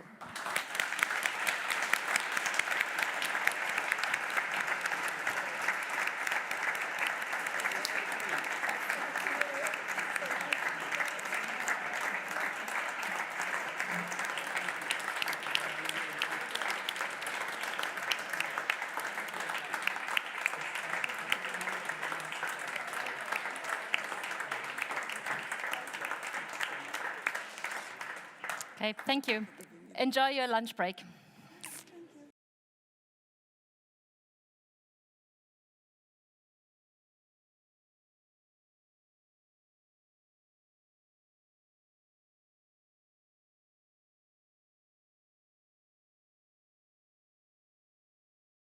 And if you're confused, we're going to soon stop you from being confused. I'm going to introduce Nick, and he's going to then explain why. And then after we have the little video, we'll then have the reporting back. But I'll hand over to Nick now, who may have given you a donut. And if you didn't get one today, there's still some more there. Well, it's not much to say, just to press play on the video. This video speaks for itself. Because we didn't just give a donut, you'll see why. It's a casual Wednesday, and we're handing out some donuts to people at the European Commission. Why, you might ask? Because we're trying to convince DG Grow to change the name to DG Donut. But more on that later. You see, the European Commission is made up of many departments or directorate generals. In short, DGs.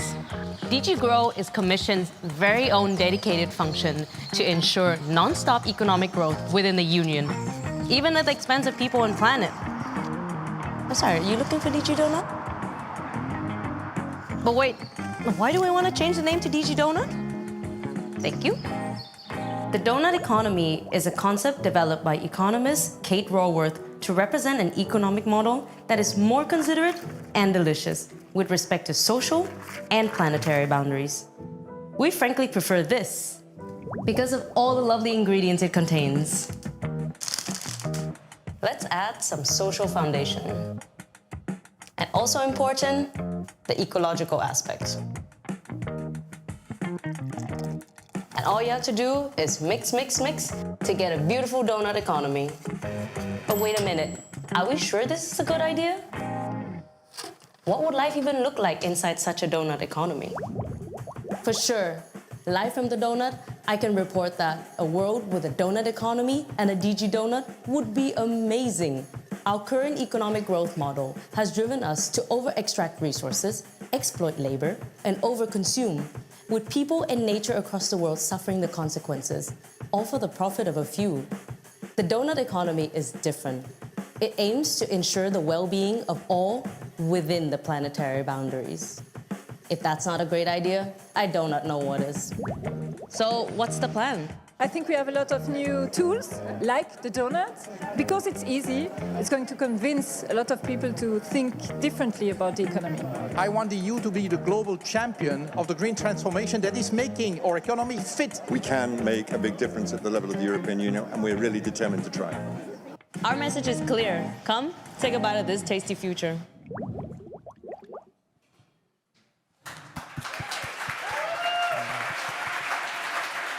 It's a casual...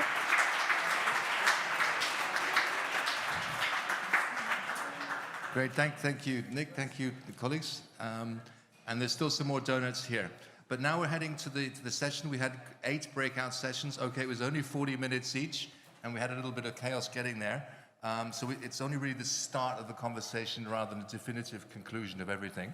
And now, without further ado, we're going to present one by one the rapporteurs from each session to give you 3 or 4 minutes of some key points. You don't have to cover everything, just 3 or 4 minutes, so you can skip over a few if you've got too many. And thanks in advance also to the speakers and also to the rapporteurs for making it work, and for all of you for surviving this temperature. So the first one is, we'll start with, I'll give the order first so that everyone knows in which order they come. But we start with climate, and that'll be Brigitte Bosel from Cannes Europe. Then we'll go to governance, and we've got Anaïs Berthier. Then we move to supporting the green ambition in the wider world, beyond EU, Sasha Gabison from WECF. And then we've got lots of talking people over there. And then after that, we'll have pollution, making zero pollution a reality, and that's Vlatka Matkovic from HEAL. So we'll start with those 4. And then after those 4, we move towards a circular economy. It's Justin Wilkes of ECOS. Then nature and the 6th extinction, Martin Harper from BirdLife. Then we move, I don't know if you've remembered all this, but hopefully the people will. Then economic and fiscal reform, Esther Asin from WWF, EPO.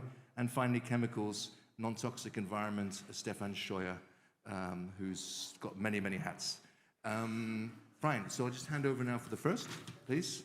The floor is yours, Brigitte.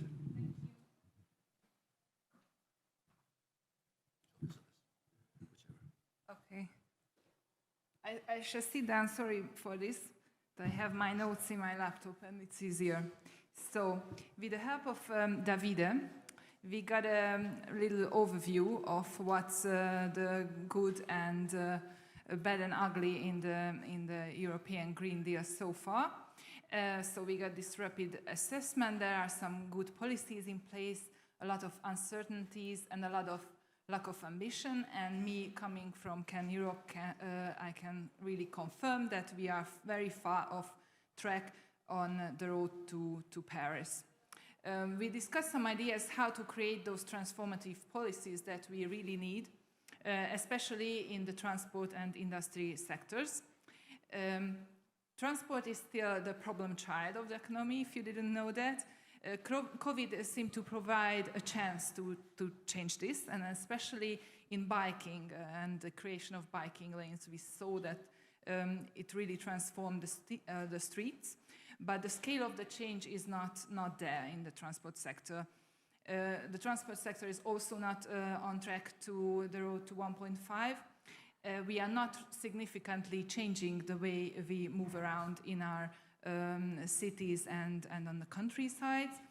But we are facing a moment when we are bending the curve on road transport. So we can expect that in the next 10 years there will be a dramatic change on how we drive and where we drive and what we drive. So in that terms, the phase out of the internal combustion engine was a symbolic win now in the Parliament, and we expect to build on that and continue. But it's very important that we are showing now a power and standing up against industry lobby and showing the power of the markets and the green planning ahead. So moving on to some other breaking of industry power, we also considered the impacts of the war and its impact on the gas industry. So you know that gas has been a long time seen as a transition fuel, as a silver bullet to phase out coal especially. But now with the Russian invasion, it's became even more questionable, and with the heat pumps being available and being spread more and more, we can see that there's a solution, real solution on the horizon. But we need to scale this up, and we need to make it available for people.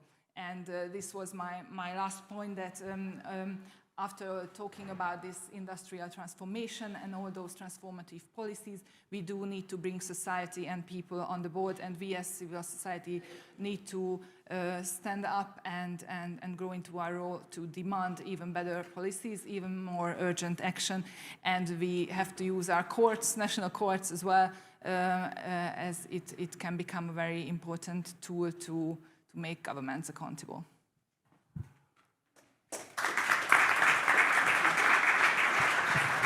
Thank you very much, Brigitte. And just to say that climate change has impacts, I read the second page first rather than the first page first. So now to correct the order, we'll go, but thank you very much, that was brilliant and very timely. So now to circularity, we have Justin. Is Justin there? And also for those others who are going to report back, we've got some of the presentations, but we haven't got all of them. So please go to the technical experts over there so that we can upload the presentation. I think Justin, yours. I've emailed my slides. I think they're there, yeah? So hopefully you can press the button. But This or this? as you like, I don't know if it's on. Check. Does this work? Yeah. Yes. Is this a bomb? Or? You've got to press the green arrows for forward. There we go. So this group was, the presenter in the group was Stefan, the moderator Carsten, and we had panelists May, Benter and Asia. You were there so early, I thought you were. In terms of the European Green Deal midterm assessment that we sort of glossed over a little bit, in terms... Sorry? Closer to the mic. There we go. Does that work better? Jolly good. So in terms of the Sustainable Products Initiative and the expansion of the eco-design framework, we now have a proposal from the Commission that is expanding out the framework from energy-related products to most product groups, particularly high-impact groups, textiles, furniture primarily, and initially. We have the strategy for circular and sustainable textiles out. I'm getting louder. We have the circular economy electronics strategy and the construction products regulation published, which is a bit of good news, a bit of bad news, but it's still, we've included it in the green traffic lights. In terms of the EPBD, the Energy Performance of Buildings Directive, revision still too focused on energy in use stage and neglects the potential emissions savings linked to sufficiency and circularity. The waste shipment regulation as well, we have as an amber traffic light. In terms of red, the raw material strategy, too high a focus on short-term economic gains and demand-side solutions ignored. And EU and national level targets to ensure commitment and buy-in are missing for key files. In terms of transforming the European Green Deal, the discussion focused on shifting the focus from predominantly carbon intensity to more equal footing with resource use. One example being why a CBAM only and why not a material BAM. Focus also on cutting Europe's resource footprint, and the real key discussion that we had as a group was the idea of setting a resource use material footprint reduction target. And there was also a discussion on shifting the focus, obviously within the circularity discussion, from closing the loop to the design phase. So why the focus on cutting Europe's resource footprint and coming up with a target? We have targets, we have a lot of targets when it comes to climate, when it comes to energy, when it comes to energy savings, when it comes to renewables. Binding, not binding, you can have a discussion on whether targets are better being binding or not, whether that's relevant. What's important is the framework that those targets give. The targets give you your ambition, they give you the clarity in terms of your direction of travel, and they require your binding framework in order that they are achieved. But we don't have the same for reuse and circular economy. I have no idea why there are 3 monkeys there. Anyone who wants to know can ask Stefan, who introduced the monkeys. So in terms of footprint resource use reduction target, being absolutely key part of the discussion, why do we want the targets? Because that then requires a supportive policy framework with a focus on dematerialization. Targets, though, do need to be carefully defined and set, and trade-offs between the different footprints need to be considered, and circularity is at the end or is at the means to an end. In terms of accurate measurement metrics needed for monitoring, clear definitions and targets for circularity, such as durability, reusability, repairability. The eco-design for sustainable product regulation will be an absolutely key tool for delivery in terms of resource use. And also key to acknowledge that any methodology has its imperfections, can be used, can be misused as per your objective. And that's it. Thank you.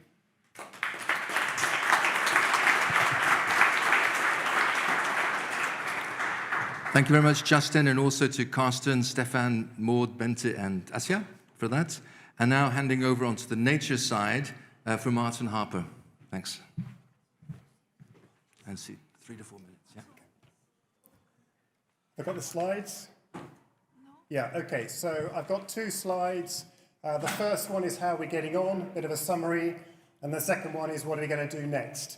To say a massive thank you to Faustine for chairing, and then also for Sergei and Tobias from EEB and Seas at Risk, respectively, for giving a bit of input at the beginning. This is just a summary of some of the issues we flagged up, based partly on the EEB assessment, but also on the Blue Manifesto assessment, which obviously from a marine point of view focuses on how we're getting on for marine. Many of you will know the progress we've made on the biodiversity strategy, that's in the green box, along with the Zero Pollution Action Plan, which came out with a fantastic statement in April saying how we're going to phase out some of the worst chemicals. In the sort of amber category, we talked about food and farm to fork earlier, but those of you who may not be aware that the global ocean conservation agenda is slightly being undermined by no real progress on the moratorium on deep sea mining. Policy incoherence, that's been around as long as I've been on this planet, and we're not really making the progress we want on agriculture and fisheries, which continue to undermine ambitions elsewhere, and the false solutions for speeding up decarbonisation has been a theme running through the whole of today. In terms of what are we going to do next? Well, this slide really, I think, sums it up for me. The first thing to say, obviously, the context is terrible, the statistics are terrible, the challenges we're facing are hard, but we should be optimistic. Because not only is the 2030 vision good, particularly on biodiversity, but also that many of us, we've demonstrated how to make things better and we know how to do it. And the way I've categorised the sort of the conversation we had, slightly using my own words, is that you've got to turn a vision into a plan which has action. And to my mind, there's 3 elements to that. Campaign hard to get the nature restoration law as good as possible. Focus on implementation, and that is at a national level to try and deliver on the big ambitions for protection, management and restoration. Mobilise the money, now that's hopefully going to be delivered before I'm dead, by redirecting the perverse subsidies to tackle unsustainable fisheries and agriculture.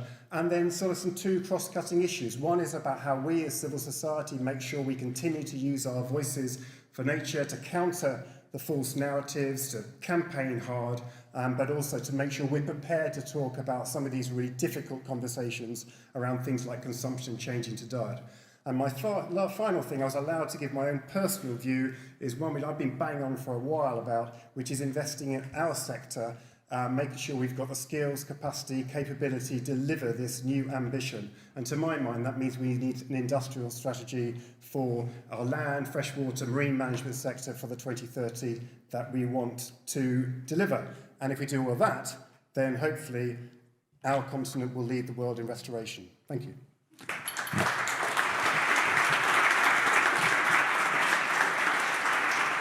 Thank you very much, Martin. We're now going to head over to the economy and fiscal reform for systemic change. And it's going to be Esther Assin, Director of WWF EPO. Thanks, Esther. I think you just keep pressing here. The green one, yeah. No, that's the week. Oh, yes. Okay. Can you hear me well? Good afternoon. My voice is fading, but on the positives, and always this reporting never does enough justice to the discussion we had. But clearly the narrative around just transition and the concept is a good step forward because it has allowed more engagement with trade unions. but also it has somehow forced actors beyond the environment community to talk and work together, but more funding is needed to make it work. On the Amber, not that we don't like the well-being framework, we really like it very much and support it very much, but it's more about this, how we monitor, how we count it. And we have thresholds for social and environment, but then when we get them, it's too late. So we were considering, could we think about alarm bell mechanisms, both environmental and social, that then could trigger, policy reactions. And we also talk about the SDGs, because the SDGs, they are still there. They are this holistic framework, and there was a feeling that they were somehow a missed opportunity in the European Green Deal. They do provide a basis maybe for indicators, and we talk, and maybe colleagues could complement about this policy coherence for sustainable development, and Martin was flagging the policy incoherencies. Then on the reds, clearly mining and resource extraction, because as we are observing in the context of the war in Ukraine, the crisis and the war is also used to lower environmental standards. There's a real risk there.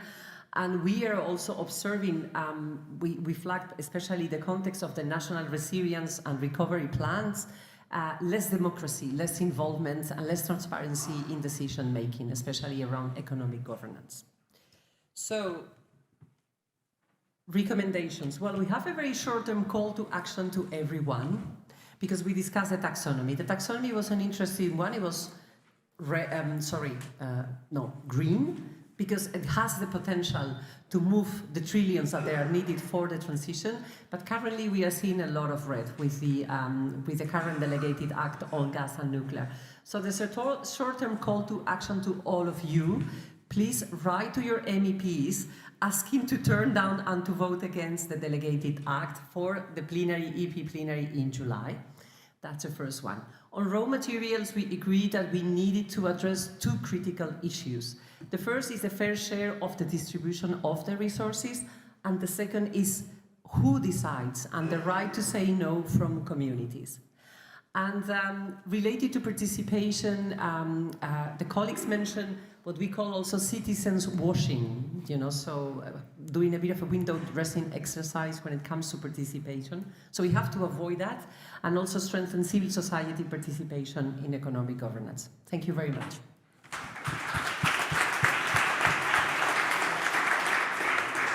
Right, thank you very much, Esther, and also to Kati and Anelia Stefanova. So next on is chemicals towards a toxic economy. So that's Stefan Scheuer. I don't know if Stefan's already ready. Someone in the audience, Stefan? Yes. So while you're walking up, and Stefan, also say thank you to Michael Carson, former EEB president, also Tatiana Santos and Elena from Mercury. Thanks. Thanks a lot, Patrick. So you said I have many hats, but I'm here for ChemTrust, just to make that clear. So yeah, we had a good discussion. Quite a lot of people from the EEB, that was good to see. But we tried to make sure also we get all the input from the non-EEB people. Now, could we move to the next slide, please? I'm relying on some service over there. No, please, next one. Shall I do? Right, and one back. Here we go. So let me start with the big picture, what we get from the European Green Deal. And that is, it's in a way amazing for chemicals campaigners like me. I started 20 years ago to see that we get finally the right objectives up there. So toxic-free environment. The ambition is there, and over 80 actions set out in the chemical strategy for sustainability. It feels like no stone left unturned. So really, we have a good starting point here. And this is true for chemicals, but of course also for special parts of it, like mercury, where the EB has quite a lot of strength in. But it also goes further into the pollution part, which I'm not covering that much here. Now, the risks we are facing are straightforward. We are sort of riding on a wave, the European Green Deal. It's not coming from chemicals, it's coming clearly from a climate movement. And it has brought us an incredible push for a transformation, which we also need in the chemical sector, but it wasn't like we were ready for knowing exactly how this chemicals industry is going to transform. So we are now facing a risk that we are sort of becoming a slower part of implementing this Green Deal, that we are left a bit behind, that there is pressure now from the industry side, of course, calling for breathing space because of the crisis, whatever crisis. It's a very opportunistic call, of course. And it's very, difficult to just make up the right narratives, to be back in the game and make sure we are not dropping off the European Green Deal rollout and implementation. So the delays is the big risk we are facing, and it's also falling back on the Commission in not having a clear roadmap, in knowing how these more than 80 actions, how they're going to play out. How they all link together, how is that integrating with the bigger picture of the transformation of Europe's economy. Then we are faced with very smart industry, of course. Chemical industry knows what it is doing. It has, over the last decades, always managed to keep its chemicals as long as possible on the market in order to make their profits. It might take decades to identify and ban a most hazardous chemicals, and it takes only weeks to get it on the market, actually. So now the next one is now chemical recycling. So the chemical industry is working hard on that narrative, trying to find a new feedstock. Obviously, with moving out of fossil fuels, the chemical industry is facing a substantial challenge in its feedstock, and collecting all the plastics around and promising a chemical recycling which could clean up the toxics in there is very seductive and takes some traction. So we have to watch out for these false industry solutions coming up. The further problems we have is in the strategy, as I mentioned already, the lack of transformative power really being deployed, coming along with stronger transparency and accountability actions on the decision making, but also on the products and chemicals itself. And finally, the big absence we have in the European Green Deal on chemicals is actually a policy target. So I've listened carefully to what was said before on the circular economy. It is about targets. It's about targets which drive the policy implementation, which hold politicians accountable, which work like KPIs.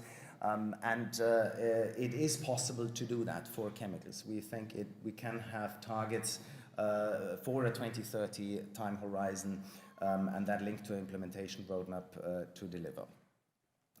So recommendations in short, we need policy targets. As ChemTrust, we are calling for a 2030 target by which all the most harmful chemicals are banned from consumer products, from all consumer products. There will be exemptions for essential uses, but that must be limited. We need to be very alarmed about the delays and make sure we stay in the European Green Deal implementation timeframe. Delays now might mean this Commission might not do in time its things anymore for this Parliament, so it has big impacts, and I would say this is maybe the biggest campaigning place for us as a community where we have to come in and expose the risks of those delays. We need to further look at the need for systemic change, false solution I mentioned, and reinforce transparency and accountability. We had also members who were calling for and making us aware of the double standard issue, that the EU might ban things inside the EU but still exports them. That is true for pesticides, that's true for mercury, and of course for the whole waste sector. That's something very campaignable and has to be exposed. And finally, we're coming to a big area of chemicals policy, which is impact assessments. You all know now impact assessments, it's a standard procedure in the EU. It actually comes from 20 years ago, REACH. When it was designed, we had more than 20 impact assessments, and the Commission decided there to harmonize, standardize the process of impact assessments. We're getting back to it. It will be all about costs to industry, and we're having really difficulties to get up the costs of inaction, the cost to our society, to the health sector, to the ecosystem services. These are the things we have to strengthen quite a lot, our capacities. So that's a quick run through. And I'm sure I missed one of the other points, but I don't know if there's an opportunity for people to come in. Maybe we'll see how the time goes. But we have got the reception, so.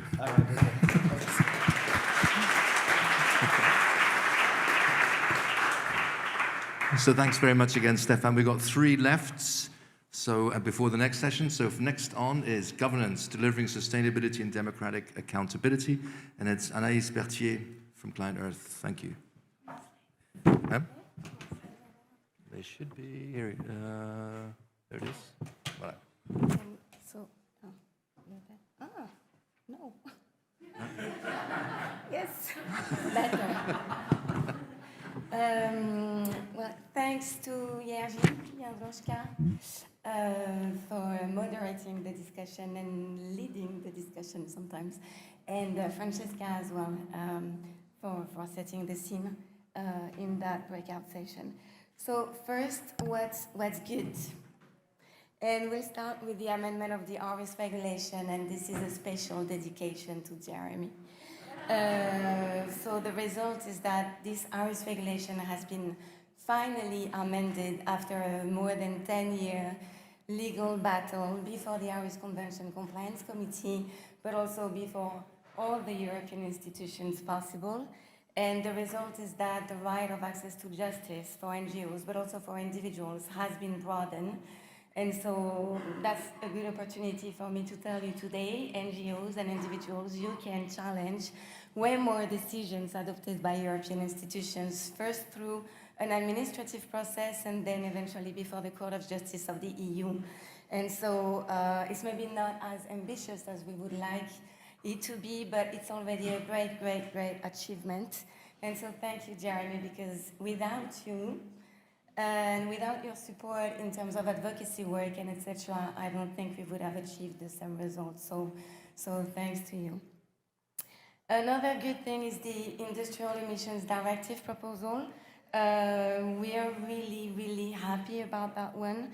The European Commission has integrated a provision in the proposal providing the rights to members of the public to claim for some compensation rights. And they go as far as well as reversing the burden of the proof. So that's really super ambitious. That's really the way we want to go. And we hope that is going to remain throughout the legislative process and that it is going to remain in the final text. Fingers crossed, so through the European Parliament and the Council. And we'd like to see that provision replicated into other pieces of legislation. So, for example, the Air Quality Directive would be a good one to start with. What is less good but could be improved, is that we see there is a certain willingness for now, we are just at the stage of the Commission's proposal, to improve company liability. So we see that through the Sustainable Corporate Governance Due Diligence legislative proposal. Really, I mean, not as ambitious as we would like it to be. Especially climate. So we heard this morning the Director General of DG Environment saying climate is way better understood today, but under that piece of legislation, the due diligence obligation do not apply to climate. So a big, big, big loophole to address in there. But progress on company liability, maybe, again, it needs to remain in the final text and through the European Parliament and Council decision-making process. Progress also on that ground in the Environmental Crime Directive proposal. Less good when the ARIS regulation was being revised. The Commission limited the revision to the access to justice provisions. We would have liked to also have the opportunity to improve the access to information pillar and the public participation pillar, although we need to be careful for what we wish for, because if we reopen the whole piece of legislation, we may not like the result necessarily. Stated decision as well still cannot be challenged under the ARIS regulation. And that's something we need to continue fighting for, because state aid decisions have huge impact on the environment, of course. What is really bad? So I think we are all alarmed and concerned with the Repower EU communication. It has some good aspects, but what is really concerning is that there are some provisions that simply undermine and circumvent some requirements that are aimed at protecting biodiversity, nature, and water quality, especially in relation to the permitting procedure of renewables. And so that goes with the kind of incoherence as well we see in that Green Deal. There are some really good stuff, but then there are some huge inconsistencies as well. So the Commission kind of gives with the one hand and retake what they've been given with the other hand, and that's to be improved. And that we see clearly with a great biodiversity strategy, but then with the Repower EU communication, a huge step backwards. So that's really alarming. There is a lack of procedures as well to assess cumulative environmental impacts of decisions taken at EU level, and a lack of transparency still in the decision-making process, whether it is at the regulatory scrutiny board or within the infringement proceedings and the comitology procedures. So recommendations really quickly, more coherence. We want to see the strategies being translated faithfully into the legally binding provisions. We want an increase in transparency within the infringement proceedings, but also the comitology process and at the level of the regulatory scrutiny board. We want to see the principle of do no significant harm as provided in the taxonomy generally applied across the board, and in relation to enforcement and implementation, improvement of these procedures as well. Mrs. van der Leyen committed herself to ensure better enforcement. We haven't seen any progress, and to see this progress, capacity within DG Environment needs to be increased. Thank you. Thank you.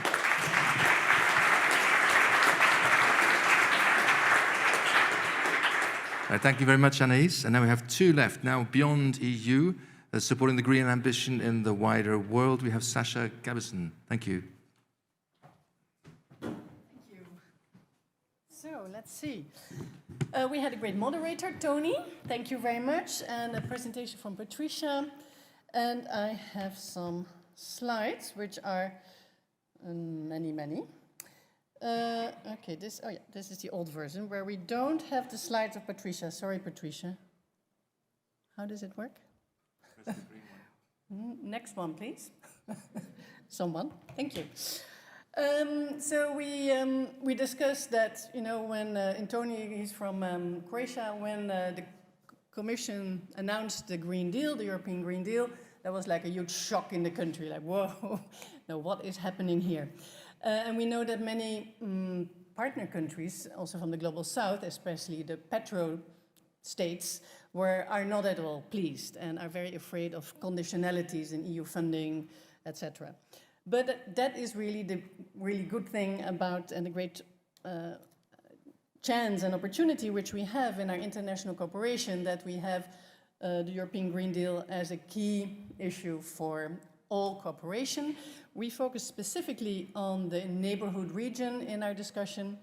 And we looked also at this opportunity that we have just heard that many of the EU member states are indeed supporting the plans for the EU accession of Ukraine, Moldova, and if I understand also Georgia. And that, of course, is a great opportunity for, as we know, that the accession process has created in many of our new member states a real speed up of environmental legislation. So that is a great thing. Now, we have still some challenges that often this has not been accompanied, this accession, with sufficient support of civil society, especially not of environmental civil society, NGOs, and that here we need to do much more pressure, that there is sufficient funding really also to build the awareness and the monitoring and the push for compliance by civil society. And therefore we want to create, we need to focus on this issue because that's not yet good enough. And then the main issue is also how do we create a socially just transition, especially in candidate countries, and do we have enough understanding of what that means? And we also looked at what was not very good at the moment, such as what we already discussed in the morning, unsustainable infrastructure investments, investments in fossil gas infrastructure in neighborhood countries, locking them into fossil fuels and unsustainable investments with EU support, lack of scrutiny, transparency, corruption, and also a lack of alternatives towards, for example, Chinese-funded investments in other fossil fuels or in mining. So all of that was also discussed this morning. Now, in our discussion group,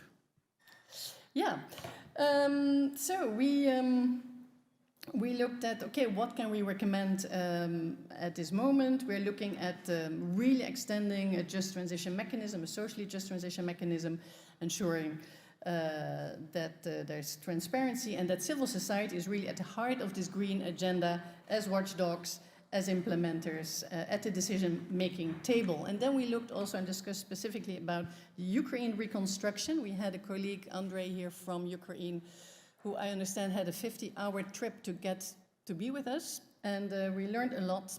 We learned a lot about, okay, the new communication for the accession on the Ukraine is there, but it needs much more transparency and ensuring really the participation of Ukrainian civil societies from all sectors.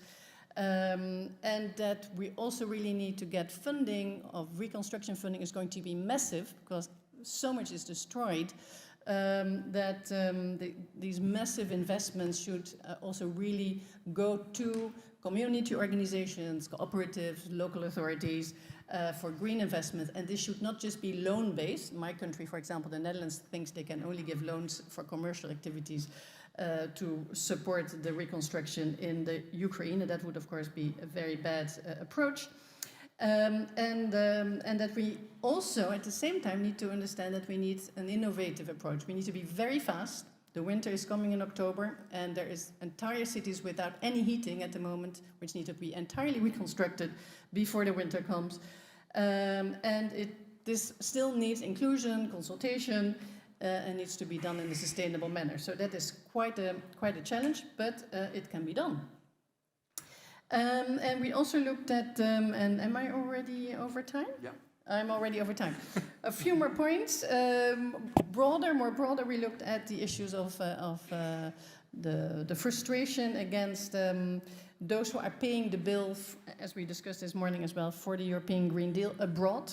Yeah, that we're maybe focusing too much on do no harm just within the EU, but that we don't sufficiently take into account the harm which we are doing with, for example, mining for lithium and our electronic transition. And so that really needs to be a key point. And we need to really look at what are the alternatives which we are bringing as alternatives to our partners globally. And there we need resource democracy. We support this super good proposal to have a target for the reduction of raw material consumption. And at the same time, we really need to keep what is good. For example, Ukraine has much less pesticide use, much less fertilizer use, has a much more sustainable agriculture at the moment. That needs to be kept and sustained. So there's a lot we discussed and much more we can discuss during the reception. Thank you. Thank you very much.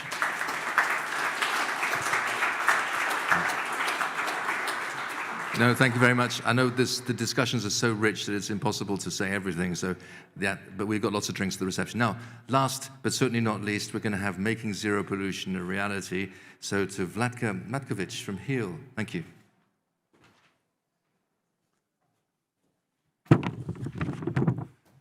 Okay, I'll try to be brief. I know you're all heated up. So thanks to all the participants, moderator, and our presenters for this session. Can we move on? I think with this. Okay, so our session was about making zero pollution a reality. So 3 years ago, we could only dream about this. And I want to just mention this. Some dreams come true. we have actually zero pollution action plan. This is really hard. It was hard work, and it felt like it will never come to the agenda, but actually there is now. So we have a zero pollution ambition. We can discuss if this is good enough or not, but at least there is. Preventive approach, targets on air pollution, and definitely stepping up implementation of existing legislation. These are the good points. And then what definitely we want to discuss further are stricter standards or pollution prevention standards. So for all of the pollutants, not just air pollutants, chemicals, there is a big list that is not even included in this zero pollution action plan, and inclusion of emerging pollutants, like basically having a mindset that there will be no more pollution. Like, let's do economic system without polluting first and then fighting against this pollution. Just to mention that if there is no evidence about the harm, this does not mean that there is no harm of certain pollutant. And we do have a principle, do no significant harm, already in a European Green Deal. So that's something, although of course there needs to be definitions around that. And in a green light, no, actually, not green, but red light, threat of false solutions. And for that, I mean nuclear, gas, biomass in a renewables directive and so on. And some of the topics are totally missing or are in a back end of the any kind of revisions, and these are the noise and lights. I've put these slides not for you to read, but just to mention that some of the directives for you to try to link your topic with zero pollution. So if you're working on climate, there is definitely a link, and we cannot be so much silos. So for example, in a renewables energy directive, there are some false solutions. It might be looking from energy side as a solution, but then from pollution side, it's definitely not, like biomass, for example, or hydro. Wastewater, well, again, we need stricter standards in that, and others too. And putting polluter pay into practice with some of the directives and some of our legislation. So we have several of those. Some of you are working on one, on the other. And flagging non-compliance through data. I will touch on those in my recommendations. So definitely we need integrated approach, like climate and zero pollution go together, or decarbonization needs to go to depollution. Awareness about all pollution to oppose this really massive, powerful industry lobby. And we need justice and compensation for all affected people and environment as well. And one last thing is the role of science, which I want to flag here. So if we, for example, have a WHO standards on air pollutants, and then negotiators are negotiating something that is not scientifically based, like we don't have, why are we saying we have standards? Why are we doing and paying for the science if we are not actually then taking this into account? And some other continents, actually, like US, has this better regulated, so maybe we can learn from them. And I think, thank you. Yeah, this is Thank you.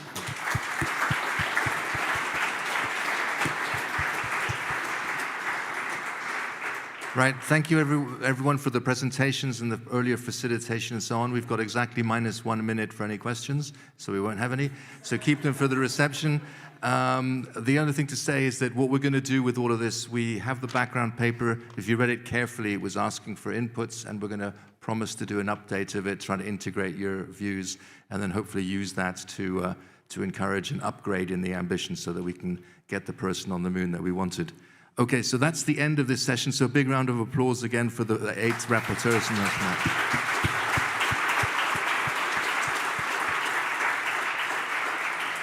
And now somewhere in the house is our next opening. Do we have the next panel? Yanis, is Yanis Potočnik in the room somewhere? Because I'd like to hand over the microphone so I can think about having another blue donut.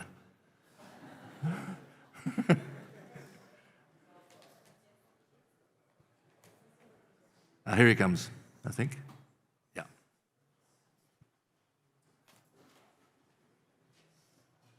And this is the last, please, Yanis.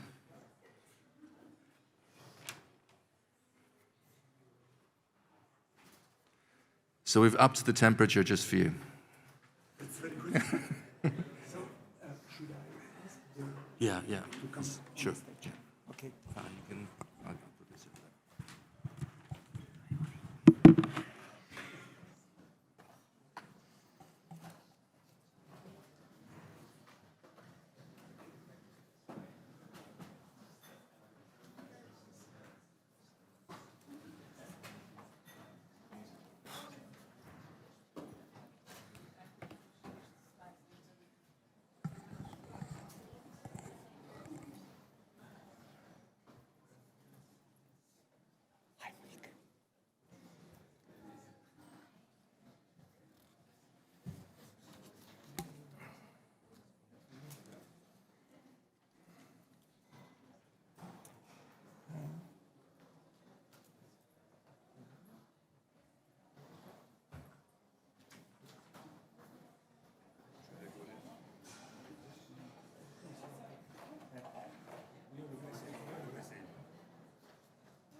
Good afternoon, ladies and gentlemen, dear friends. It's good to be here, and I think this is the first moderation in my life. Or whatever, doesn't matter.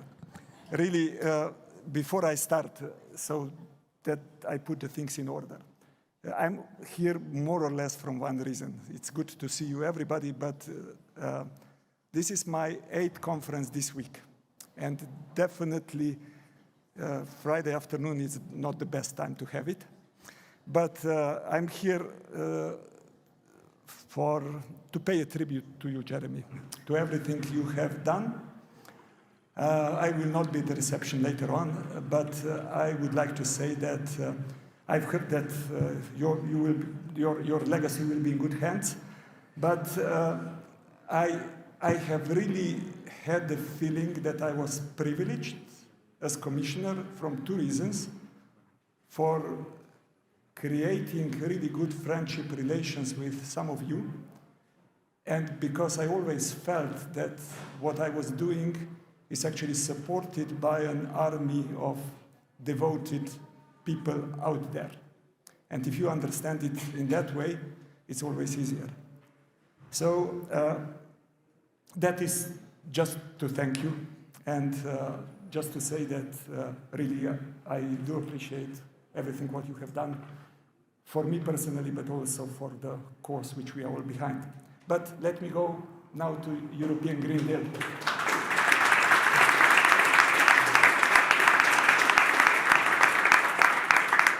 So not many of you know, but when I entered Commission, this was the Barroso I and Barroso II Commission. And our political narrative at that time was growth and jobs. I have tried twice at the college meeting to introduce just one word to that: sustainable growth and jobs. But we stayed with growth and jobs. So we shouldn't underestimate the message of European Green Deal.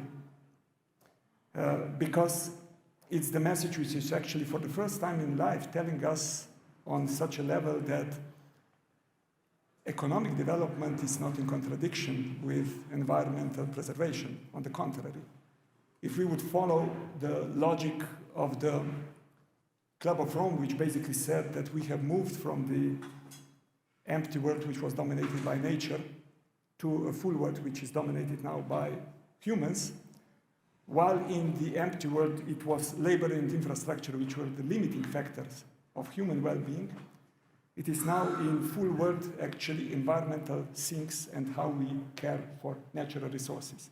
So if you want to discuss economics, talk about nature. Because if you will not talk about nature, you have simply missed the point. Of course, you have to talk about social issues also. But all in all, we have created a kind of economic system which is simply looking at people as external to nature and not part of it, which is a major mistake. Some of you were actively connected and contributed also to something which we have released 2 years ago. It was called System Change Compass. It was Club of Rome and Systemic. I basically wear both hats. And when we looked, the question which we asked ourselves at that time was a pretty simple question. It was the question, okay, we have great vision, we have great targets in European Green Deal, but how to make it implementable? How is that possible? And we actually came to 3 conclusions. That implementation is uncertain because it does not sufficiently address drivers and pressures that cause environmental damage, because it does not offer enough systemic perspective to guide decision making, and third, because implementation is put at the extra risk due to the COVID-19 recovery, and now we could add the consequences which are connected with Ukrainian war. And just recently, Jeremy, I brought a copy with myself because it was just fresh on my table. We released so-called International System Change Compass. The same 2 groups plus the Open Sciences Foundation. And the question which we asked ourselves there was going one step further. So while in the first we were inward orientated, what we need to do, in the second we basically asked if we would meet the targets like decarbonization, like decoupling, like just and fair transition, everything that it's written in the famous sentences of European Green Deal, we will discuss what would be the international consequences. What would be the consequence on geopolitics? What will be the consequences on trade? Because there will be consequences. I don't know if majority is aware, but more than half of the trade in physical terms in shipping is with fossil fuels, which will be gone. So what will be the consequences on the shipping industry, but also on the relations of many countries which are connected to that? So, and we have identified 3 major blind spots in relation to this international story. The first one is pretty much the same as we have identified before, so the lack of systemic approach. So if you look at, for example, in climate negotiations, they are fixating on GHG, but they don't look to the rest, but rest, unfortunately, also matters. Then the second is lack of natural resource management perspective. They look a lot through the energy management, which is absolutely essential and necessary, but without looking to the rest of natural resources, you do a lot of trade-offs and side effects which you will have to handle later. And finally, what we found, and I think this is in particular worrying, is it's the focus on the supply side and entire lack of the focus on who it's actually consuming and who is basically surpassing planetary boundaries.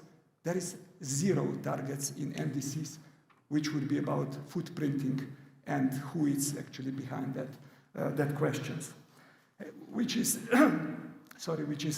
exactly the question which, Monique, I would like that we would discuss later.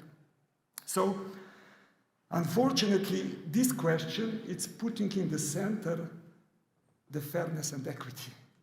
Because if you don't start talking that, don't look into the eyes of low-income countries, because currently they are consuming 13, I have to be careful, not 13 times less, because that's not possible, because I was professor of statistics. So it is, we are consuming 13 times more than they are consuming per capita when it comes to that. So the question which we will ask ourselves today is how successful we were in first place European Commission with the promise to deliver a set of deeply transformative policies. As we approach to the midpoint of the European Union 5-year cycle and start to emerge from the COVID-19 pandemic, it is really timely to reflect upon the progress made to deliver on this promise. And the debate will provide an opportunity to discuss where the Green Deal has become a game changer for the better, where results have been mixed, and where it has simply disappointed. We will also try to reflect upon the implications, of course, of the terrible war which we are seeing in Ukraine, which has providing compelling reasons for actually accelerating the green transition and not the opposite, what is in reality sometimes happening. And at the same time has been also used, as you have heard many times, as an excuse. So European role in wider world will also be discussed. So I have a great panel, starting with Monique. Monique Goyens is Director General, BEUC, the European Consumer Organization. Going to Tatiana, Secretary General, Youth and Environment Europe, and EEB board member. Then to Jorgo Ries, Director, Greenpeace European Unit and current chair of the G10. Then Ludovic Voigt, Confederal Secretary, European Trade Union, ETUC, which you know better and quicker. And finally, Petros Fazoulas, Secretary General, European Movement International. And the discussion will be led by me. And we are now entering into some questions which I will ask everybody who is in the panel, which I would really like that they are focusing on in 3 to 4 minutes presentation at the beginning, and then, of course, we will open the floor for your questions. So, Monique, we will start with you. The interests of consumers and environmentalists often overlap. That's clear. But there are also situations where sometimes they may not coincide, or where better performance of a product comes with some additional environmental cost. Is the consumer movement fully behind the European Green Deal? Is there some resistance? If it's the latter, how we could actually overcome it? And is the broader question of the overconsumption by the developed world seen as a relevant issue in the European consumer movement? Please. And I have 2 minutes to answer all these questions. That's why we gave you 3 to 4. Okay, good. Okay, but before I answer your question, I have an urgent message to the audience. Because at the last panel, as the last session, we spoke, a lady spoke, and I was in the back, so I cannot remember her name, and I think it's WWF, spoke about the taxo vote and the request to you to write to your MEPs in order to give them the courage to veto the delegated act. Can I give you a lobby trick? Don't write to them, because they will get thousands of letters. Communicate with them on Twitter. Tell them that you're watching them. Tell them that you would like them to respond on Twitter that yes, you will vote veto. I think it's really important to make a difference, because there will be thousands of lobbyists who are just going to tell them not to veto. So really important. You can of course write the letter, it's never harming, but they will be overwhelmed by an exploding mailbox. This being said, so it's really important, because we only have 2 weeks to make a huge change, and it's now that we need to have. If it's not happening now, we will be for years and decades blocked in fossil gas and nuclear energy as being green. So this is something that, as a consumer movement, we really support this veto to happen. So before answering the first question that you asked me, I also would like to say that it is underestimated, and as you mentioned it, always looking at the supply side, never looking at the demand side. But at the end of the day, any aspect of the green transition, be it energy, be it food, be it transport, be it consumption overall, it will need to happen by the people. You and I, but also the people out there, or all those young people who are on TikTok and love fast fashion. And we all have to change the way we live, the way we eat, the way we move, the way we travel, the way we use or not use products, the way we heat our homes, the way we use services rather than products. And if you don't deliver not you, but if there is not a policy being delivered that does not put the responsibility on the individual shoulder, we will fail. It will be a systemic failure. So from our perspective, it is really important to say consumers must be supported. They are a unique part. They will make it happen. If they don't make it happen, it will fail. And that means that the sustainable option must always be the cheapest option, the affordable one. It must be easy to get, meaning not 3 years of waiting before you can put a solar panel on your roof because the permitting procedure is just red tape. And it must be fun. It must not become a punishment to be a sustainable consumer. And I think that that's maybe the difference between a consumer organization and an environmental organization. We look at the consumer perspective and how can you mobilize consumers and never tell them that's wrong what they're doing, but give them the possibility to do good. And yes, we are, 10 years ago, I would have told you that we would not be behind the Green Deal. But there has been really a waking up of the consumer organizations, realizing over the last years that we have a responsibility as consumer movement to be part of the solution. And rather than to just inform and be defensive, we have to educate consumers and we have to push the policymakers to provide this win-win to the environment and to consumers. So we are fully behind the Green Deal. Of course, we have different, let's say, a different mission. And what our messaging is always related to the fact that it's a double win for, sometimes even a 4 times win. I don't know how you make that in statistics, but it's a win for the environment if the policy is smart, but also for consumers, because most of the time, if you have the courage to engage, you will be economically winning. Because it is cheaper to have an electric vehicle, it is cheaper to have a heat pump, it is cheaper to have an energy-efficient house. But you need then to design a policy where the upfront investment is being supported, either by social policies, by fiscal policies, or whatever.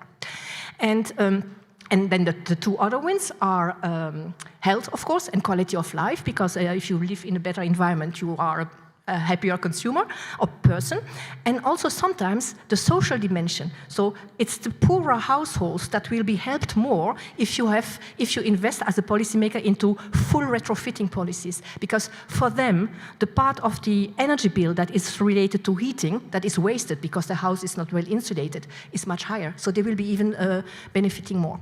So what I would like to say is that we try to coordinate.